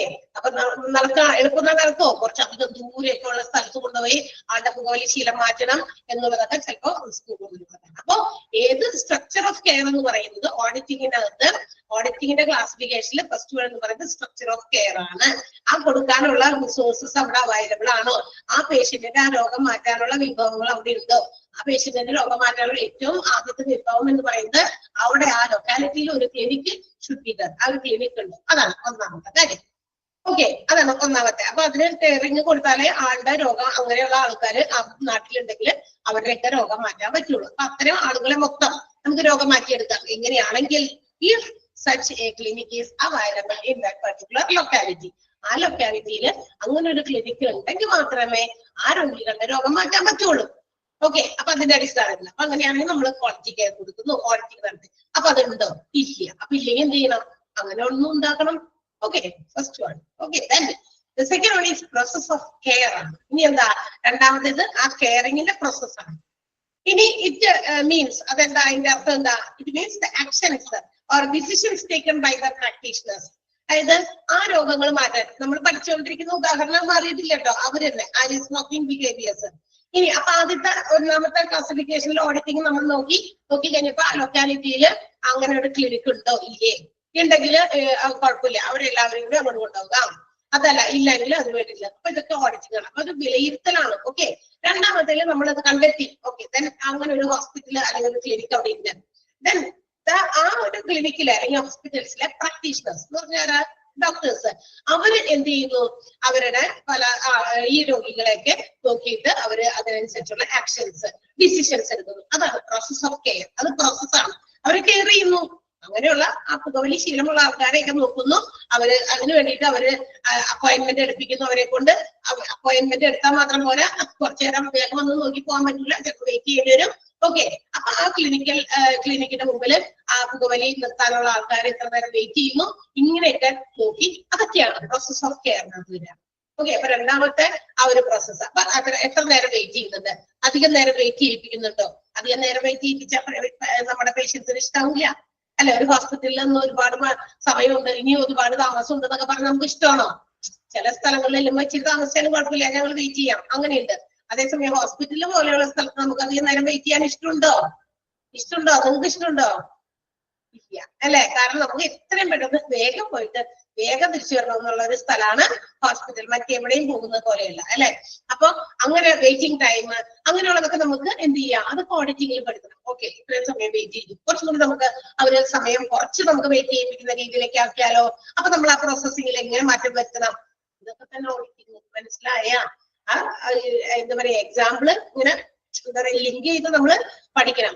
അപ്പൊ ഓരോ രോഗത്തിന് കൊടുക്കുന്ന എന്താ പറയാ ചികിത്സ, അങ്ങനെയുള്ള പേഷ്യൻസുമായി ബന്ധപ്പെട്ടാണ് ഓഡിറ്റിംഗ് നമ്മൾ നടത്തേണ്ടത്. അതിന് സ്മോക്കിംഗ് ബിഹേവിയേഴ്സ് ഉള്ള ആളുകളെയാണ് നമ്മൾ ഇപ്പോൾ ഇവിടെ എക്സാമ്പിൾ ഉദാഹരണത്തിന് വേണ്ടി എടുത്തത്. അതിൽ നമ്മൾ ആദ്യത്തേത് പറഞ്ഞു സ്ട്രക്ചർ ഓഫ് കെയർ. അത് ഇങ്ങനെയുള്ള രോഗികളെ ചികിത്സിക്കാൻ വെദർ അതിനുള്ള റിസോഴ്സസ് അവിടെ അവൈലബിൾ ആണോ, അതിലെ മെയിൻ റിസോഴ്സ് എന്ന് പറയുന്നത് അതിന് പറ്റിയ ഒരു ക്ലിനിക് അല്ലെങ്കിൽ ഹോസ്പിറ്റൽ അവൈലബിൾ ആണോ എന്ന് നോക്കുക. അപ്പൊ അത് വിലയിരുത്തലാണ്, അതൊരു ഓഡിറ്റിംഗ് ആണ്. ഓക്കെ, അങ്ങനെ ഉണ്ട് എങ്കിൽ അവിടെയുള്ള പ്രാക്ടീഷണേഴ്സ്, രണ്ടാമത്തെ സ്റ്റെപ്പില് പ്രോസസ് ഓഫ് കെയർ, അവിടെയുള്ള practitioners how they care the patients. ഇത്തരം സ്മോക്കിംഗ് സെലേഷൻസ് ഉള്ള ആളുകളെ എങ്ങനെ നമുക്ക് അവരുടെ സെസേഷൻസ് നിർത്താം, സ്മോക്കിംഗ് നിർത്താം എന്നുള്ളത് നോക്കുക, പഠിക്കുക, അതിനായിട്ടുള്ള ആക്ഷൻസ് എടുക്കുക. അവര് വെയിറ്റ് ചെയ്യിപ്പിക്കുന്ന ടൈം അതൊക്കെ നോക്കുക, അതൊക്കെ കുറയ്ക്കാൻ പറ്റുമെങ്കിൽ കുറയ്ക്കാം. That is the second step. രണ്ടാമത്തെ ഓഡിറ്റിംഗിന്റെ ടൈപ്പാണ് രണ്ടാമത്തെ പറയുന്നത്. Okay, and the third one, മൂന്നാമത്തെ എന്താ, the outcome of care and what is the result. നമ്മൾ അവിടെ കൊടുത്ത ആ ഒരു ആക്ഷൻസ് അല്ലെങ്കിൽ നമ്മൾ അവരെ ചികിത്സിച്ചു, അതിന്റെ റിസൾട്ട് എന്താണ്, എത്ര ആളുകൾ, അതിന്റെ റിസൾട്ട് എന്ന് പറയുന്നത് എന്താ, number of smokers quit smoking in 1 year. ആ ഒരു വർഷത്തില് എത്ര പേര് ആ സ്മോക്കിംഗിൽ നിന്ന് ക്വിറ്റ് ചെയ്തു പോയി, അതാണ് അതിന്റെ റിസൾട്ട് അല്ലെ. അതും നോക്കുക, അതും അസസ് ചെയ്യുക, അത് അതിന്റെ റിസൾട്ടിന്റെ ബേസിസിൽ. അപ്പൊ ഓഡിറ്റിംഗ് ഈ 3 രീതിയിൽ, ഈ 3 കാര്യങ്ങളിൽ ബേസ്ഡ് ആണ് ഓഡിറ്റിംഗിന്റെ ക്ലാസിഫിക്കേഷൻ എന്ന് പറയുന്നത്. എന്തൊക്കെയാണ്? 1 structure of care, 2 process of care, 3 result of care. Result means outcome of care. Okay, അപ്പൊ ആ ആളുടെ ബിഹേവിയറൽ പാറ്റേണിൽ, സ്മോക്കിംഗ് ഹാബിറ്റിൽ എന്ത് മാറ്റം വന്നു, എത്ര പേര് അതിന് ക്വിറ്റ് ചെയ്തു, കണ്ടോ, റിസൾട്ട്, അതിന്റെ റിസൾട്ട് എടുക്കുക. അപ്പൊ റിസൾട്ട് പോസിറ്റീവ് ആണെങ്കിൽ ഇത്രയും പേര് 50 പേരുണ്ടായിരുന്നു ഇവിടെ സ്മോക്കിംഗ് ഹാബിറ്റുള്ള ആൾക്കാർ ഈ ഒരു പർട്ടിക്കുലർ ലൊക്കാലിറ്റിയിൽ. 50 പേർക്കും ചികിത്സകൾ കൊടുത്തു, 50 പേര് ക്വിറ്റ് ചെയ്തു. സോ നല്ലൊരു റിസൾട്ട് അല്ലേ, ഒരു വർഷം കൊണ്ട് അവരും എല്ലാവരും ക്വിറ്റ് ചെയ്തു. ഇനിയും വേറെ ആൾക്കാരുണ്ടോ നമ്മൾ അസസ് ചെയ്യേണ്ടി വരും. ക്ലിയർ ആയോ? ഈ 3 പോയിന്റ് മനസ്സിലായോ? 3 പോയിന്റ് ഒന്ന് അണ്ടർലൈൻ ചെയ്ത് വെക്കണം. ഓക്കെ, 3 പോയിന്റ് ഒന്ന് അണ്ടർലൈൻ ചെയ്തേ വേഗം, എന്നിട്ടൊന്ന് വായിച്ചു നോക്കിയേ വേഗം, എന്നിട്ട് അടുത്തത് പറയാം.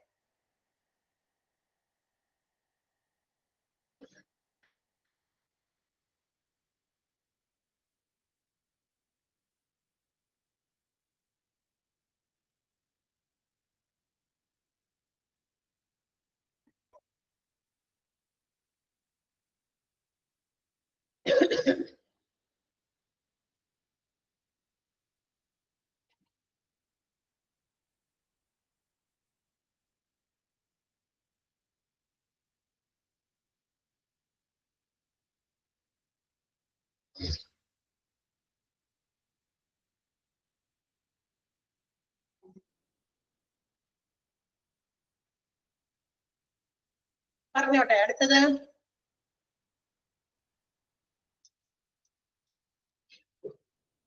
യെസ്, അടുത്ത ടോപ്പിക് മീൻസ് ഇത് തന്നെയൊക്കെയാണ് കൂടുതലും പറയുന്നത്. നമ്മൾ നേരത്തെ പറഞ്ഞല്ലോ, audits are retrospective and prospective in nature എന്ന് പറഞ്ഞു അല്ലെ. ഓഡിറ്റ് എന്ന് പറയുന്നത് റെട്രോസ്പെക്റ്റീവ് നേച്ചറും അതുപോലെ തന്നെ പ്രോസ്പെക്റ്റീവ് നേച്ചറും ഉള്ളതാണ്. എന്താണ് അന്നേരം നമ്മൾ കൂടുതൽ വിശദീകരണം ഞാൻ പറഞ്ഞില്ല, ബിക്കോസ് ഇവിടെ ഉള്ളത് അതുകൊണ്ടാണ് അന്നേരം അത് പറയുന്നത്. എന്താണ് റെട്രോസ്പെക്റ്റീവ് ഓഡിറ്റ് എന്ന് പറയുന്നത്? In which the data is already available before the audit is done, അല്ലെങ്കിൽ ഓഡിറ്റ് ഹാസ് ബിഗൺ. നമ്മളൊരു ഓഡിറ്റിംഗ് നടത്തുന്നതിന് മുമ്പ് തന്നെ ചില കാര്യങ്ങളെ കുറിച്ചുള്ള ഓഡിറ്റിംഗ് നേരത്തെ നടത്തിയിട്ടേ, പ്രീവിയസ്ലി നേരത്തെ എപ്പോഴെങ്കിലും ഭൂതകാലത്തിൽ നടത്തിയ കാര്യങ്ങൾ ഓൾറെഡി അങ്ങനത്തെ ഒരു ഡാറ്റ അവിടെ ഓൾറെഡി ഉണ്ട് എന്ന് വിചാരിക്കാം. അതാണ് നേരത്തെ.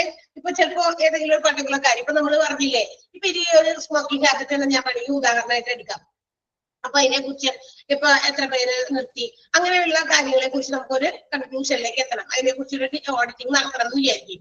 അപ്പൊ അതിന് വേണ്ടിയിട്ട് we can depend upon the datas which is already available. നേരത്തെ ഇതിനു മുമ്പ് ആരെങ്കിലും ഇതിനെക്കുറിച്ച് പഠനങ്ങൾ നടത്തി അല്ലെങ്കിൽ ഓഡിറ്റിംഗ് നടത്തി അതിൽ നിന്ന് കണ്ടെത്തിയ കൺക്ലൂഷൻസ് എന്താണ്, ഇതൊക്കെ നേരത്തെ ഓൾറെഡി ഇവിടെ ഉണ്ട്. അങ്ങനെയുള്ള ഓഡിറ്റിംഗിനെയാണ് നമ്മൾ എന്ത് വിളിക്കുക? അതിനെ ബേസ് ചെയ്ത് നമ്മൾ ഓഡിറ്റിംഗ് നടത്തുകയാണെങ്കിൽ അതിനെ വിളിക്കുന്നത് എന്താ? അതാണ് റെട്രോസ്പെക്റ്റീവ് എന്ന് വെച്ചാൽ ഭൂതകാല അടിസ്ഥാനത്തിലുള്ള ഓഡിറ്റിംഗ്. എന്ന് വെച്ചാൽ അത് ബേസ് ചെയ്ത് നമ്മൾ ഇപ്പോൾ ഒരു ഓഡിറ്റിംഗ് വേറെ നടത്തുന്നു. മനസ്സിലായോ? റെട്രോസ്പെക്റ്റീവ് ഓഡിറ്റിംഗ് എന്ന് പറഞ്ഞാൽ മനസ്സിലായോ എന്താണ്? And that means such results of that particular data can be stored on electronic database. ഇതെന്ത് ചെയ്യാം? നേരത്തെ പഠിച്ച് വിധേയമാക്കി ഓഡിറ്റിംഗ് ഒക്കെ നടത്തി അതിന്റെ റിസൾട്ട് ഉണ്ടല്ലോ, അത് എവിടെ സ്റ്റോർ ചെയ്യാം? ഇലക്ട്രോണിക് ഡാറ്റാബേസ് ആയിട്ട്, അതായത് നമ്മുടെ കമ്പ്യൂട്ടറിൽ ചില ഫയലുകളായിട്ടൊക്കെ സൂക്ഷിച്ചു വെക്കാം അല്ലെ. Electronic information system, information system നമുക്കറിയാലോ എന്തിനു വേണ്ടിയിട്ടുള്ളതാ, നമുക്ക് എപ്പോ വേണമെങ്കിലും ഡാറ്റാസ് റിട്രീവ് ചെയ്തെടുത്ത് നമുക്ക് ഉപയോഗിക്കാനുള്ളത്. അതിനുവേണ്ടി നമ്മൾ എന്ത് സേവ് ചെയ്യും. നമ്മുടെ മൊബൈൽ ഫോണുകളിൽ നമ്മൾ എന്തൊക്കെ സേവ് ചെയ്യാറുണ്ട്, നമ്മളുടെ പർട്ടിക്കുലർ ഇമ്പോർട്ടന്റ് ആയിട്ടുള്ള ഡോക്യുമെന്റുകൾ നമ്മൾ സേവ് ചെയ്യേണ്ട ഇപ്പോ എല്ലാവരും അല്ലെ. ലൈസൻസ്, പാൻ കാർഡ്, അതുപോലെ തന്നെ ATM കാർഡ്, ഇതിന്റെയൊക്കെ നമ്മൾ കോപ്പീസ് നമ്മൾ എന്താ പറയാ നമ്മളുടെ ഒരു സോഫ്റ്റ്വെയർ കോപ്പി ആയിട്ട് നമ്മൾ ഉപയോഗിക്കുന്നുണ്ട് അല്ലെ. അപ്പൊ നമ്മളുടെ ഫോണിൽ കൊണ്ട് എടുക്കുകയാണെങ്കിൽ നമുക്ക് എവിടെയെങ്കിലും വെച്ചിട്ട് എന്തെങ്കിലും പർട്ടിക്കുലർ ഒരു സാധനം പെട്ടെന്ന് ആവശ്യം വന്നു കഴിഞ്ഞാൽ അതിൽ നോക്കി എടുക്കാൻ വേണ്ടിയിട്ടാണ് നമ്മൾ അതിന്റെ ഫോട്ടോസ് ആയിട്ടൊക്കെ എടുത്തു വെക്കുന്നുണ്ട്. ഇത് സ്റ്റോർ ചെയ്ത് വെക്കുന്നത് എന്തിനു വേണ്ടിയിട്ടാണ്, any time we can retrieve that particular data, എപ്പോ വേണമെങ്കിലും അതെടുത്ത് ഉപയോഗിക്കാൻ വേണ്ടിയിട്ടാണ്. ഇതുപോലെ നേരത്തെ പഠന വിധേയമാക്കിയ ഒരുപാട് കാര്യങ്ങളുണ്ട് ഓഡിറ്റിംഗിന് വേണ്ടി ഉപയോഗിച്ചിട്ടുള്ളത്. they will be stored in electronic database. Electronic ഡാറ്റാബേസുകളായിട്ട് കൺവേർട്ട് ചെയ്ത് സ്റ്റോർ ചെയ്ത് വെച്ചിട്ടുണ്ടാവും using EMIS, electronic management information system. Okay, അപ്പൊ അങ്ങനെ ഉണ്ടാക്കി വെച്ചിട്ടുണ്ടായിരുന്നു. അപ്പൊ അവിടെ നമുക്ക് എന്ത് ചെയ്യാം, എടുത്ത് വേണ്ടപ്പെടുത്ത് ഉപയോഗിക്കാം. എപ്പോ വേണമെങ്കിലും നമ്മുടെ പാസ്വേഡ് നോക്കി എടുത്ത് നമുക്കത് ഉപയോഗിക്കാം. അതാണ് എന്നിന്റെ. അപ്പൊ ഈ നമ്മൾ സെർച്ച് ചെയ്തോ നമുക്ക് എപ്പോഴാണെന്ന് വെച്ചാൽ നമ്മൾക്ക് അതിന്റെ ആൻസേഴ്സ് കിട്ടും. അതാണ് റിട്രോസ്പെക്റ്റീവ് ടൈപ്പ് ഓഫ് എന്താ പറയാ ഓഡിറ്റ് എന്ന് പറയുന്നത്. എന്നാൽ പ്രോസ്പെക്റ്റീവ് ഓഡിറ്റ് എന്ന് പറഞ്ഞാൽ എന്താ, it is a fresh data which is to be collected. നമുക്ക് കളക്ട് ചെയ്യാനുള്ള ഫ്രഷ് ഡാറ്റയാണ്. എന്ന് വെച്ചാൽ nobody or from anywhere else we cannot get such data. വേറെ എവിടെന്നെങ്കിലോ ആരുടെന്നെങ്കിലോ ഈ ഒരു ഡാറ്റ നമുക്ക് കിട്ടില്ല. നമ്മൾ ഫ്രഷ് ആയിട്ട് ഉണ്ടാക്കുന്നത്, അതാണ് പ്രോസ്പെക്റ്റീവ്. മനസ്സിലായിട്ടുണ്ട് തമ്മിലുള്ള വ്യത്യാസം? റെട്രോസ്പെക്റ്റീവ് എന്ന് പറഞ്ഞാൽ ഓഡിറ്റ് എന്ന് പറഞ്ഞാൽ ഓൾറെഡി അവൈലബിൾ ആയിട്ടുള്ള സോഴ്സസിൽ നിന്ന് നമ്മൾ ഇൻഫോർമേഷൻസ് കളക്ട് ചെയ്ത് അത് വെച്ചിട്ട് വീണ്ടും ഓഡിറ്റിംഗ് നടക്കുന്നു. നമുക്ക് ഇപ്പൊ എനിക്ക് എന്താ പറയാ ഇപ്പൊ നമുക്ക് ഇവിടെ എന്തെങ്കിലും ഒരു പർട്ടിക്കുലർ കാര്യത്തെ കുറിച്ച് ഒരു ഓഡിറ്റിംഗ്, ഒരു ഇൻസ്പെക്ഷൻ എനിക്ക് നടത്തണം. അപ്പൊ ഞാൻ എന്ത് ചെയ്യാണ്, ആ ഒരു പർട്ടിക്കുലർ കാര്യവുമായി ബന്ധപ്പെട്ട് നേരത്തെ എന്തെങ്കിലും ഇൻസ്പെക്ഷൻസ് ഇവിടെ പോയിട്ടുണ്ടോ എന്ന് നോക്കും. അപ്പൊ അതിന് വേണ്ടിയിട്ടുള്ള ഡാറ്റാസ് അവൈലബിൾ ആണോ സിസ്റ്റത്തിൽ എവിടെയെങ്കിലും ഒക്കെ പോയി സെർച്ച് ചെയ്ത് നോക്കും. അപ്പൊ ഓക്കെ, അപ്പൊ അത് കിട്ടി. അപ്പൊ അത് നമുക്കൊരു ഹെൽപ്പാണ്. നമ്മൾ ചില കാര്യം ചെയ്യുമ്പോ ഇതുപോലെ നേരത്തെ ഉണ്ടായിട്ടുണ്ടോ നമ്മൾ നോക്കൂലേ, പലപ്പോഴും നമ്മൾ ചെയ്യാറില്ലേ. എന്താ പറയുക, ഇപ്പൊ ഇതിനൊരു ഉദാഹരണം അങ്ങനെ നമ്മൾ ചെയ്യാറുണ്ടല്ലോ അല്ലെ. നമ്മൾ ഇതിന്റെ പ്രീവിയസ് ആരെങ്കിലും ഇതിങ്ങനെ ചെയ്തിട്ടുണ്ടോ നമ്മൾ നോക്കും. ഇപ്പൊ നമ്മളൊക്കെ ഇപ്പൊ കുറച്ച് കൂടുതലും നമുക്കറിയാം ഇവിടെ ഇരിക്കുന്നവർ കുറച്ച് കൂടുതലും ലേഡീസ് ആണ്, ഗേൾസ് ഒക്കെയാണ്. അപ്പൊ ഇല്ലേ നിങ്ങൾ ഇപ്പൊ ചിലപ്പോ ചെറിയ ചെറിയ ഗ്രൂപ്പുകളായിട്ടുള്ള നമ്മുടെ വീട്ടിലെ നാട്ടിലൊക്കെ ഉള്ള കുടുംബശ്രീ അങ്ങനെയുള്ള ചെറിയ കുറച്ച് ഗ്രൂപ്പുകളൊക്കെ ഉണ്ടല്ലോ, അതിലൊക്കെ ചിലപ്പോൾ മെമ്പേഴ്സ് ആയിരിക്കും. അപ്പൊ നമ്മൾക്ക് ഇങ്ങനെ ഒരു പൊസിഷനൊക്കെ കിട്ടുകയാണല്ലോ, ഇപ്പൊ ചിലപ്പോ സെക്രട്ടറി ആവുക അല്ലെങ്കിൽ ട്രഷറർ ആകുക എന്നൊക്കെയുള്ള പൊസിഷനൊക്കെ ഇങ്ങനെ കോൺട്രാക്ട് ആയിട്ട് വരുമല്ലോ, മാറി മറിച്ചൊക്കെ അങ്ങനെ വരുന്നില്ലേ. ചിലപ്പോൾ ട്രഷററൊക്കെ ആവണം. അപ്പൊ നമ്മൾ എന്ത് ചെയ്യണം, കണക്കുകളൊക്കെ എഴുതണം അല്ലെ. പൈസയുടെ കാര്യമായിട്ടുള്ള കുറച്ച് നന്നായിട്ട് ഹാൻഡിൽ ചെയ്യേണ്ടത് കണക്ക് എഴുതണം. 1 രൂപ പോലും നമുക്ക് അവിടെ കൂടുകയോ കുറയോ ഒന്നും ചെയ്യാൻ പാടില്ല. അപ്പൊ അതിന്റെ കൃത്യമായിട്ടുള്ള കണക്കുകളൊക്കെ ആയിരിക്കണം. അപ്പൊ നമ്മൾ എന്ത് ചെയ്യും, നമ്മളുടെ പൊസിഷനിലേക്ക് നമുക്ക് പുതിയതായിട്ട് ആ ഒരു എന്താ പറയാ എന്തെങ്കിലും ആവട്ടെ ആ ഒരു ഇത് കിട്ടുകയാണ്, ആ ഒരു പൊസിഷൻ നമുക്ക് കിട്ടുകയാണെന്ന് വിചാരിക്കാം. അപ്പൊ നേരത്തെ ആയിരുന്ന ആൾക്കാരുടെ നിന്ന് നമ്മൾ എന്ത് ചെയ്യും, ആ ഡാറ്റാസ് നോക്കും, അവരെങ്ങനെയൊക്കെ ആയിരുന്നു വെച്ചേക്കണേ, അതിന്റെ അനുസരിച്ച് ഫോളോ ചെയ്യാൻ വേണ്ടിയിട്ട് അല്ലെ. അപ്പൊ ആ രീതി നമ്മൾക്കൊന്ന് വേണം, അല്ലെങ്കിൽ അത് കാര്യം എന്താണെന്ന് മനസ്സിലാക്കണം. അപ്പൊ നമ്മൾ അങ്ങനെയുള്ള കാര്യങ്ങൾ സെർച്ച് ചെയ്ത് നോക്കണം. അതുപോലെ ഇപ്പൊ തന്നെ ഇവിടെ ഓഡിറ്റിംഗ് നടത്തുന്നതിന് മുമ്പ് എന്താ പറയാ ഒരു പുതിയ കാര്യത്തെ കുറിച്ച് ഓഡിറ്റിംഗ് നടത്തുമ്പോൾ അതിന് നേരത്തെ എന്തെങ്കിലും അവൈലബിൾ ആയിട്ടുള്ള സോഴ്സസ് ഈ ഇലക്ട്രോണിക് ഡാറ്റാബേസിനകത്തുണ്ടോ സെർച്ച് ചെയ്ത് നോക്കി അതിന്റെ ഡാറ്റാസ് കളക്ട് ചെയ്ത് അതനുസരിച്ച് എന്ത് ചെയ്യുന്നു പുതിയ ഒരു ഓഡിറ്റിംഗ് നടത്തുന്നു. അത് റെട്രോസ്പെക്റ്റീവ്. അതേസമയം നമ്മുടെ പ്രോസ്പെക്റ്റീവ് നേച്ചറിലുള്ള ഓഡിറ്റ് എന്ന് പറയുന്നത് ഫ്രഷ് ആണ്.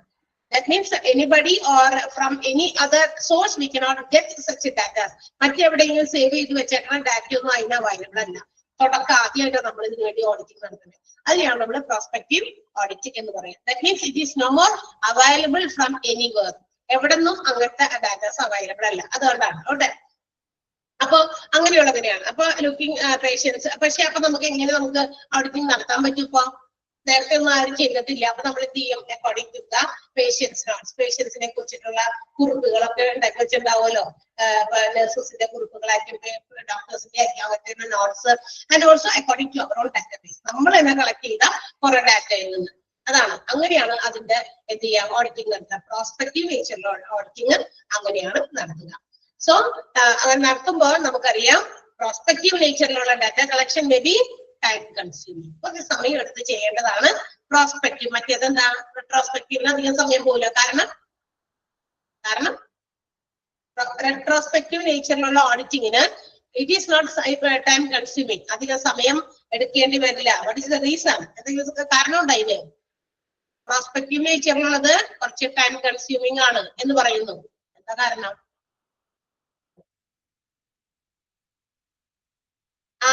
Yes, Srijit, very good. Already the data is available. That means ready data നമുക്ക് നേരത്തെ ഉണ്ട്. റെട്രോസ്പെക്റ്റീവ് അത് എവിടെയെങ്കിലും സ്റ്റോർ ചെയ്ത് വെച്ചാൽ നമുക്ക് പോയി നിർത്താൻ പോരെ. പക്ഷെ ഇതിന് നമ്മൾ സ്വന്തമായിട്ട് കുറച്ച് കാര്യങ്ങളൊക്കെ ഡാറ്റാബേസ് കളക്ട് ചെയ്ത് നമ്മൾ തന്നെ ഇൻഫോർമേഷൻസ് പേഷ്യൻസ് ചെയ്ത് മറ്റെവിടെയെങ്കിലൊക്കെ കളക്ട് ചെയ്ത് നമ്മൾ തന്നെ ഉണ്ടാക്കണം. So it is time consuming. അപ്പൊ അതുകൊണ്ട് അതിന് സമയമെടുക്കും. ഓക്കെ, മാത്രമല്ല ഇത് വളരെ എഫക്റ്റീവ് ആയിട്ട് ചെയ്യണം എന്നുള്ളതാണ്. ദെൻ അണ്ടർലൈൻ ചെയ്യേണ്ട സെന്റൻസ് പറയാം. Audits can be categorised as retrospective or prospective. ആ സെന്റൻസ് അണ്ടർലൈൻ ചെയ്യാം. ആ പാരഗ്രാഫിലെ ഫസ്റ്റ് സെന്റൻസ് ഓൾസോ എന്നുള്ളത് വേണ്ടാണ്ടാണ്.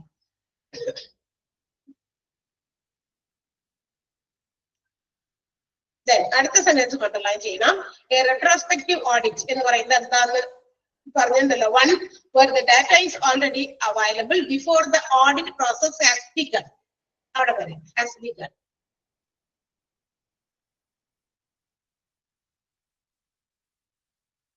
അടുത്തത് എ പ്രോസ്പെക്റ്റീവ് ഓഡിറ്റ്. ഡിഫറന്റ്ലി എന്നുള്ള വാക്ക് വേണ്ട. A prospective audit is one where the data is actively collected. ആക്റ്റീവായിട്ട് നമ്മൾ കളക്ട് ചെയ്യുന്നതാണ്. And otherwise would not be available. Available അല്ല.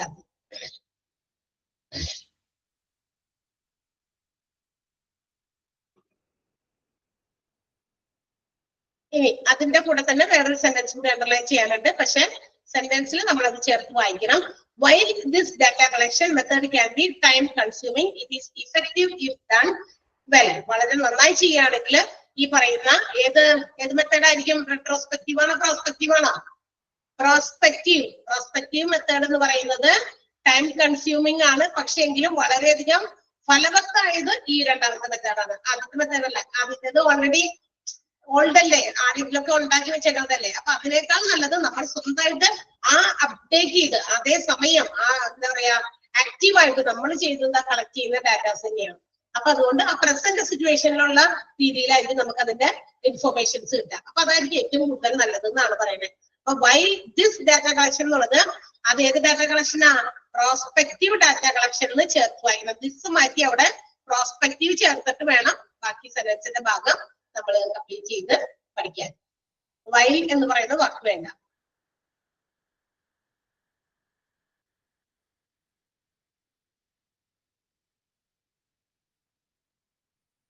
യെസ്,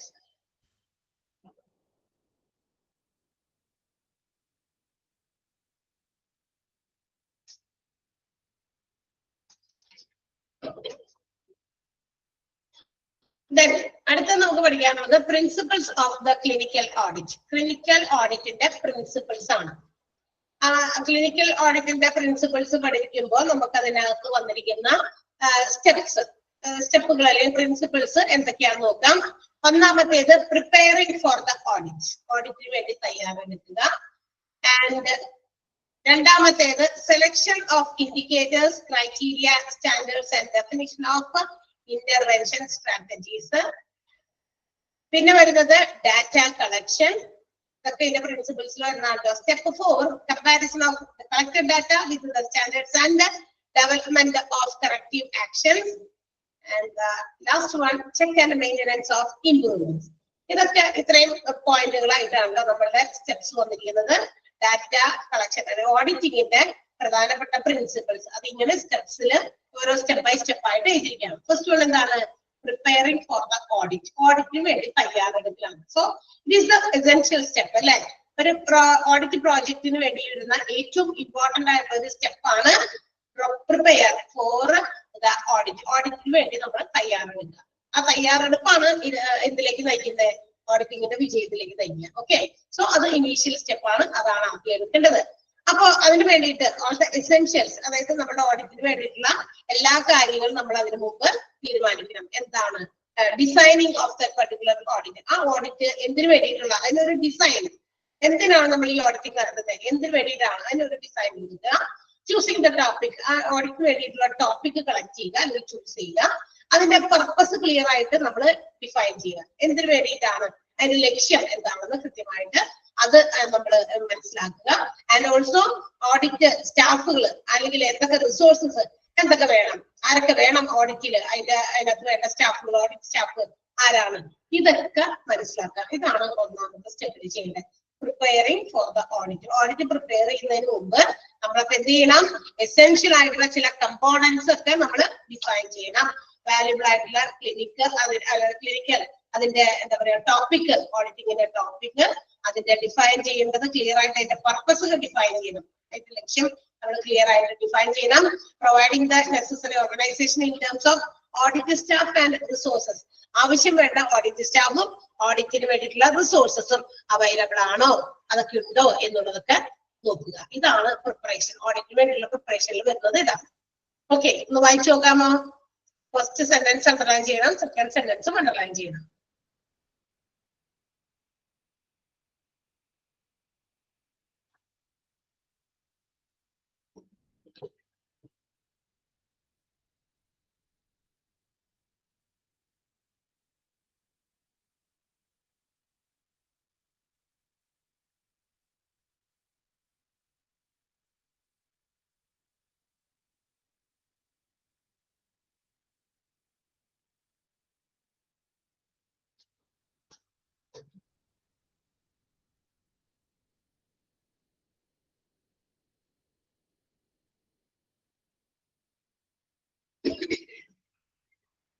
വായിച്ചോ?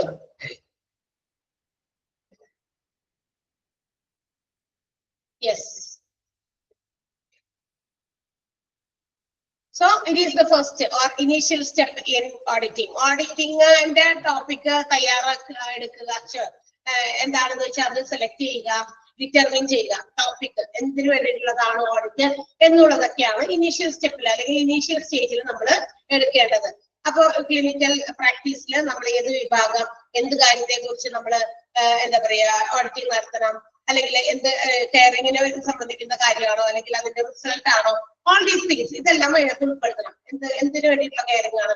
And also they have to understand the easy collection of data. അതിന് വേണ്ടിയിട്ട് എവിടെ നമുക്ക് data collect ചെയ്യാൻ പറ്റും, അതെങ്ങനെ അനലൈസ് ചെയ്യണം, അതുകൊണ്ടുള്ള കോൺസിക്വൻസസ് എന്താണ്, ഇതൊക്കെ മനസ്സിലാക്കുന്നത് ഈ സ്റ്റെപ്പിൽ തന്നെയാണ്. And also at the same time the personals who are to be included in the audit, ആ ഓഡിറ്റിൽ ഉൾപ്പെടുത്തേണ്ട ജോലിക്കാര്, പ്രൊഫഷണൽസ് അല്ലെങ്കിൽ പേഴ്സണൽസ്, തൊഴിലാളികൾ ആരൊക്കെയാണ് നമ്മുടെ ഈ ഓഡിറ്റിംഗിൽ നമ്മളെ ഹെൽപ്പ് ചെയ്യേണ്ടത്.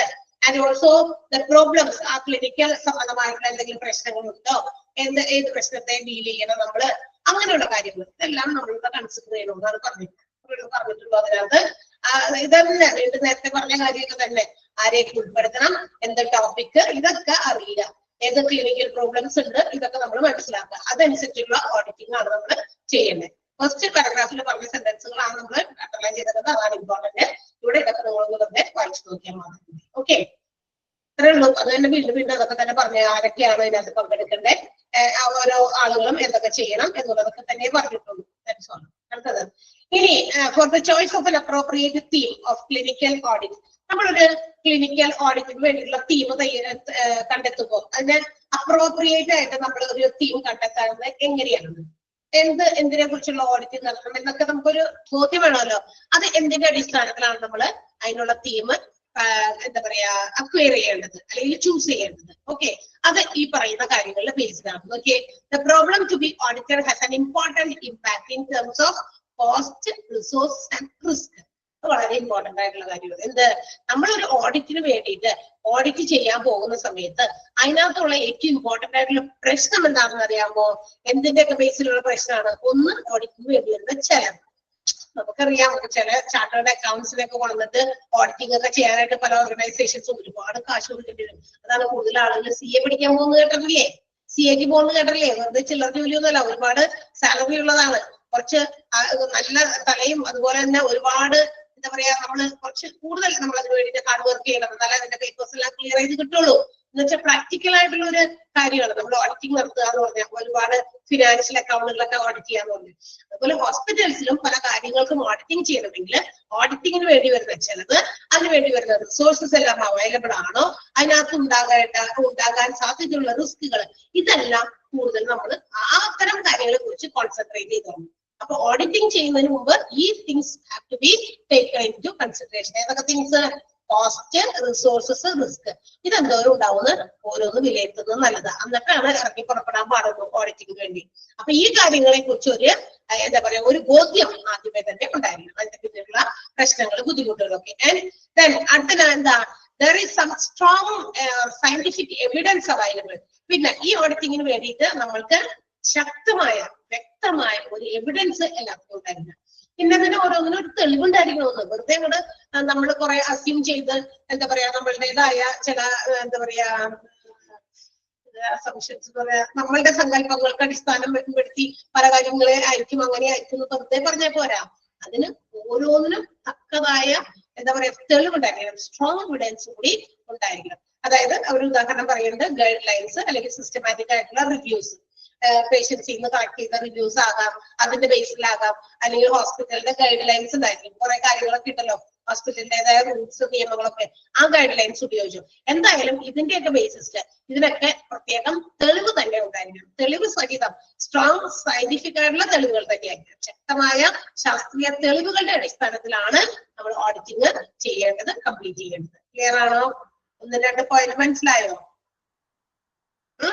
Yes, and third one, then if you find any misunderstandings or any corrections to be made, പിന്നീട് നമ്മൾ എന്താ ചെയ്യേണ്ടത്? അങ്ങനെ അതൊക്കെ കണ്ടുപിടിച്ചു ഓഡിറ്റിങ്ങിലൂടെ നമ്മൾ ഓഡിറ്റിംഗ് ഒക്കെ നടത്തി.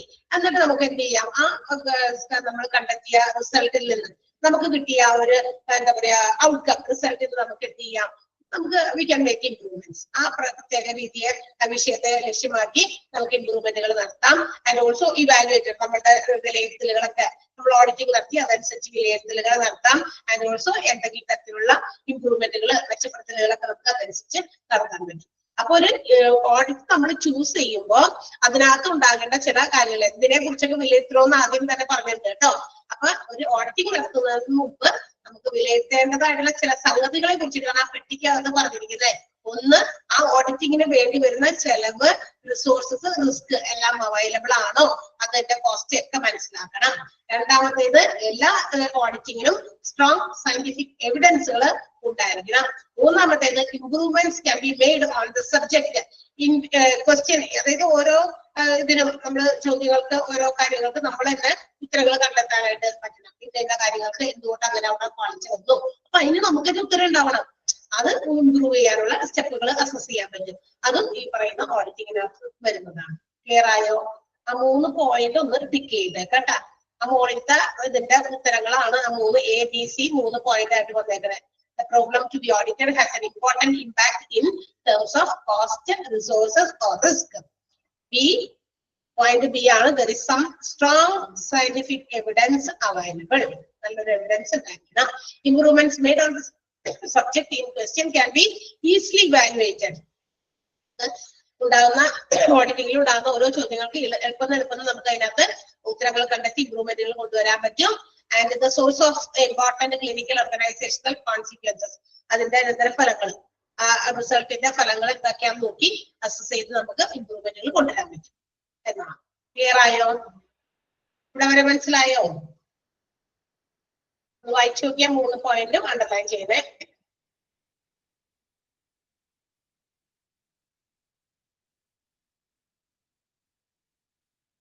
ABC 3 പോയിന്റ് ഉള്ളൂ കേട്ടോ. മറ്റേത് അതിന്റെ ഹെഡിങ് ആണ്.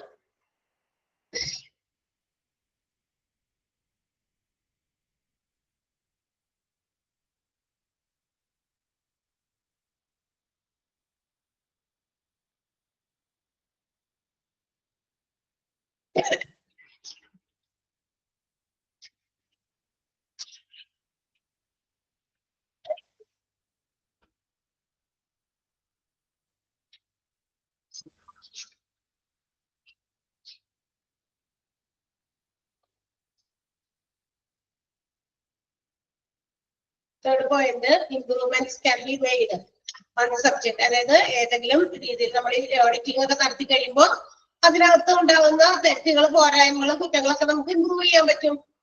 ഓഡിറ്റിങ്ങിലൂടെയല്ലേ പറ്റുള്ളത്.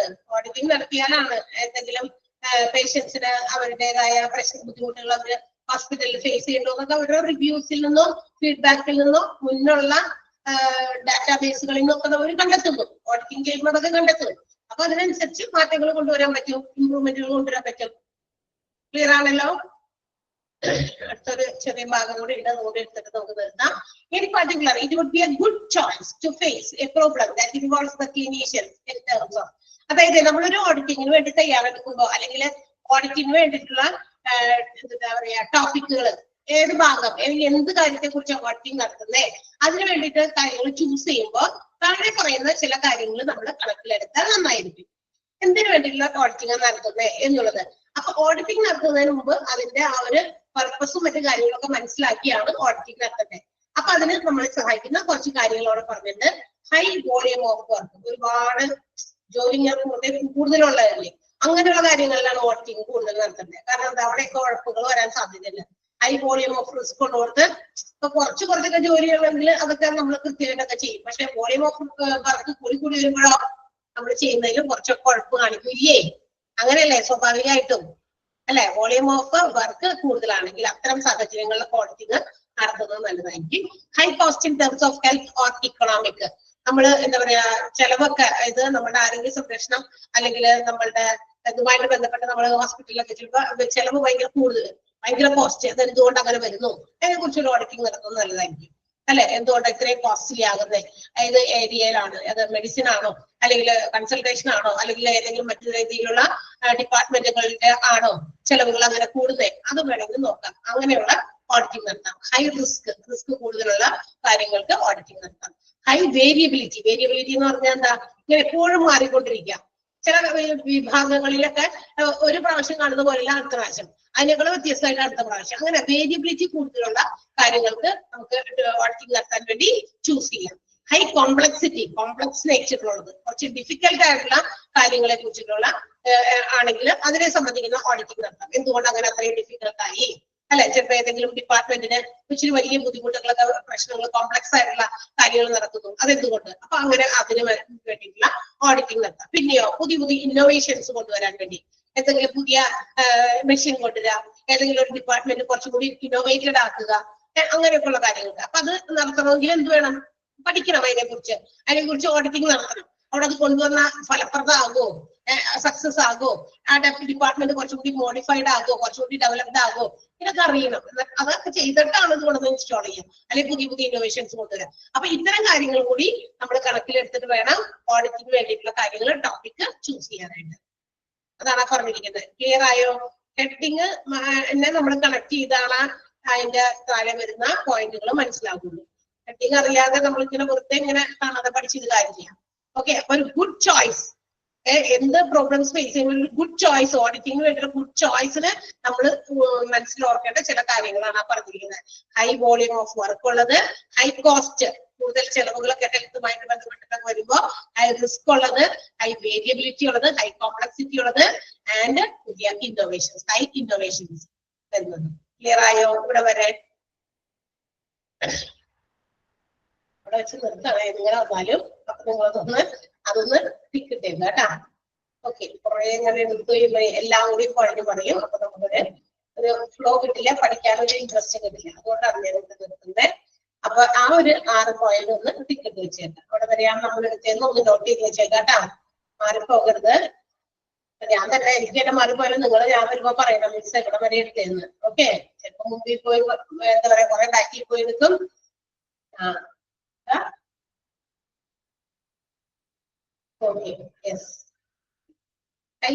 കോംപ്ലക്സിറ്റി എന്നാണ് എന്നുവെച്ചാൽ ബുദ്ധിമുട്ട്, കോംപ്ലക്സ് നേച്ചറിലുള്ളത്. കോംപ്ലക്സ് എന്ന് പറഞ്ഞാൽ ഈസി അല്ലാത്തത്, കോംപ്ലക്സിറ്റി എന്നാണ് കേട്ടോ അവിടെ. Okay, yes. പിന്നെ ഇവിടെ വെച്ച് നിർത്താണേ, ബാക്കി നമ്മൾ അടുത്ത ദിവസം എടുക്കുന്നുള്ളൂ. പിന്നെ എല്ലാവരും സുഖമായിട്ടിരിക്കുന്നോ?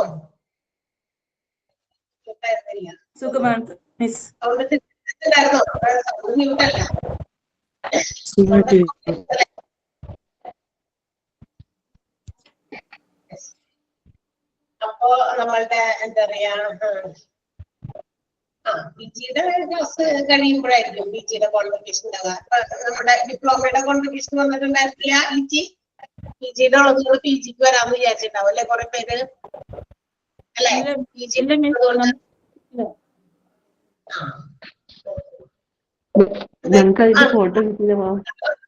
കാണാം ഉണ്ടായിരിക്കും. അത് നിങ്ങൾക്ക് അറിയിക്കും. എക്സാം ഒക്കെ ആയിട്ടല്ലോ നമുക്കിത് എല്ലാ മോഡ്യൂളും കഴിഞ്ഞിട്ടാണല്ലോ എക്സാം. ഇപ്പൊ നാട്ടിലുണ്ട്. ഉള്ള ആളാണോ പിച്ചി? എവിടെയാണ് പിച്ചി? ഇപ്പൊ നാട്ടിൽ വന്നിട്ട് അല്ലേ?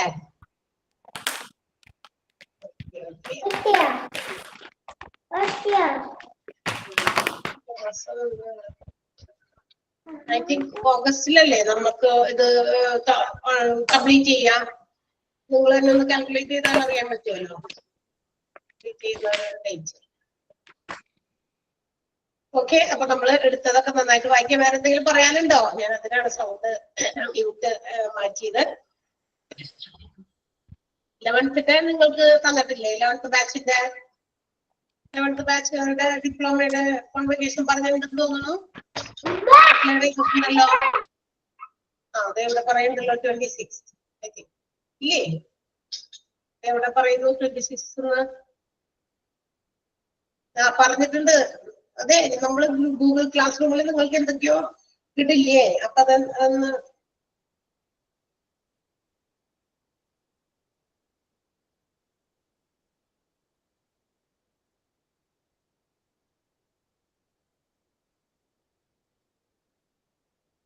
ഓക്കെ, അത് നോക്കണേ. അതിനകത്ത് കൊടുക്കുന്ന ഇൻഫോർമേഷൻസ് ഒക്കെ ഒന്ന് നിങ്ങൾ ഇടയ്ക്കൊന്ന് കയറി നോക്കണം, അല്ലെങ്കിൽ അറിയില്ല.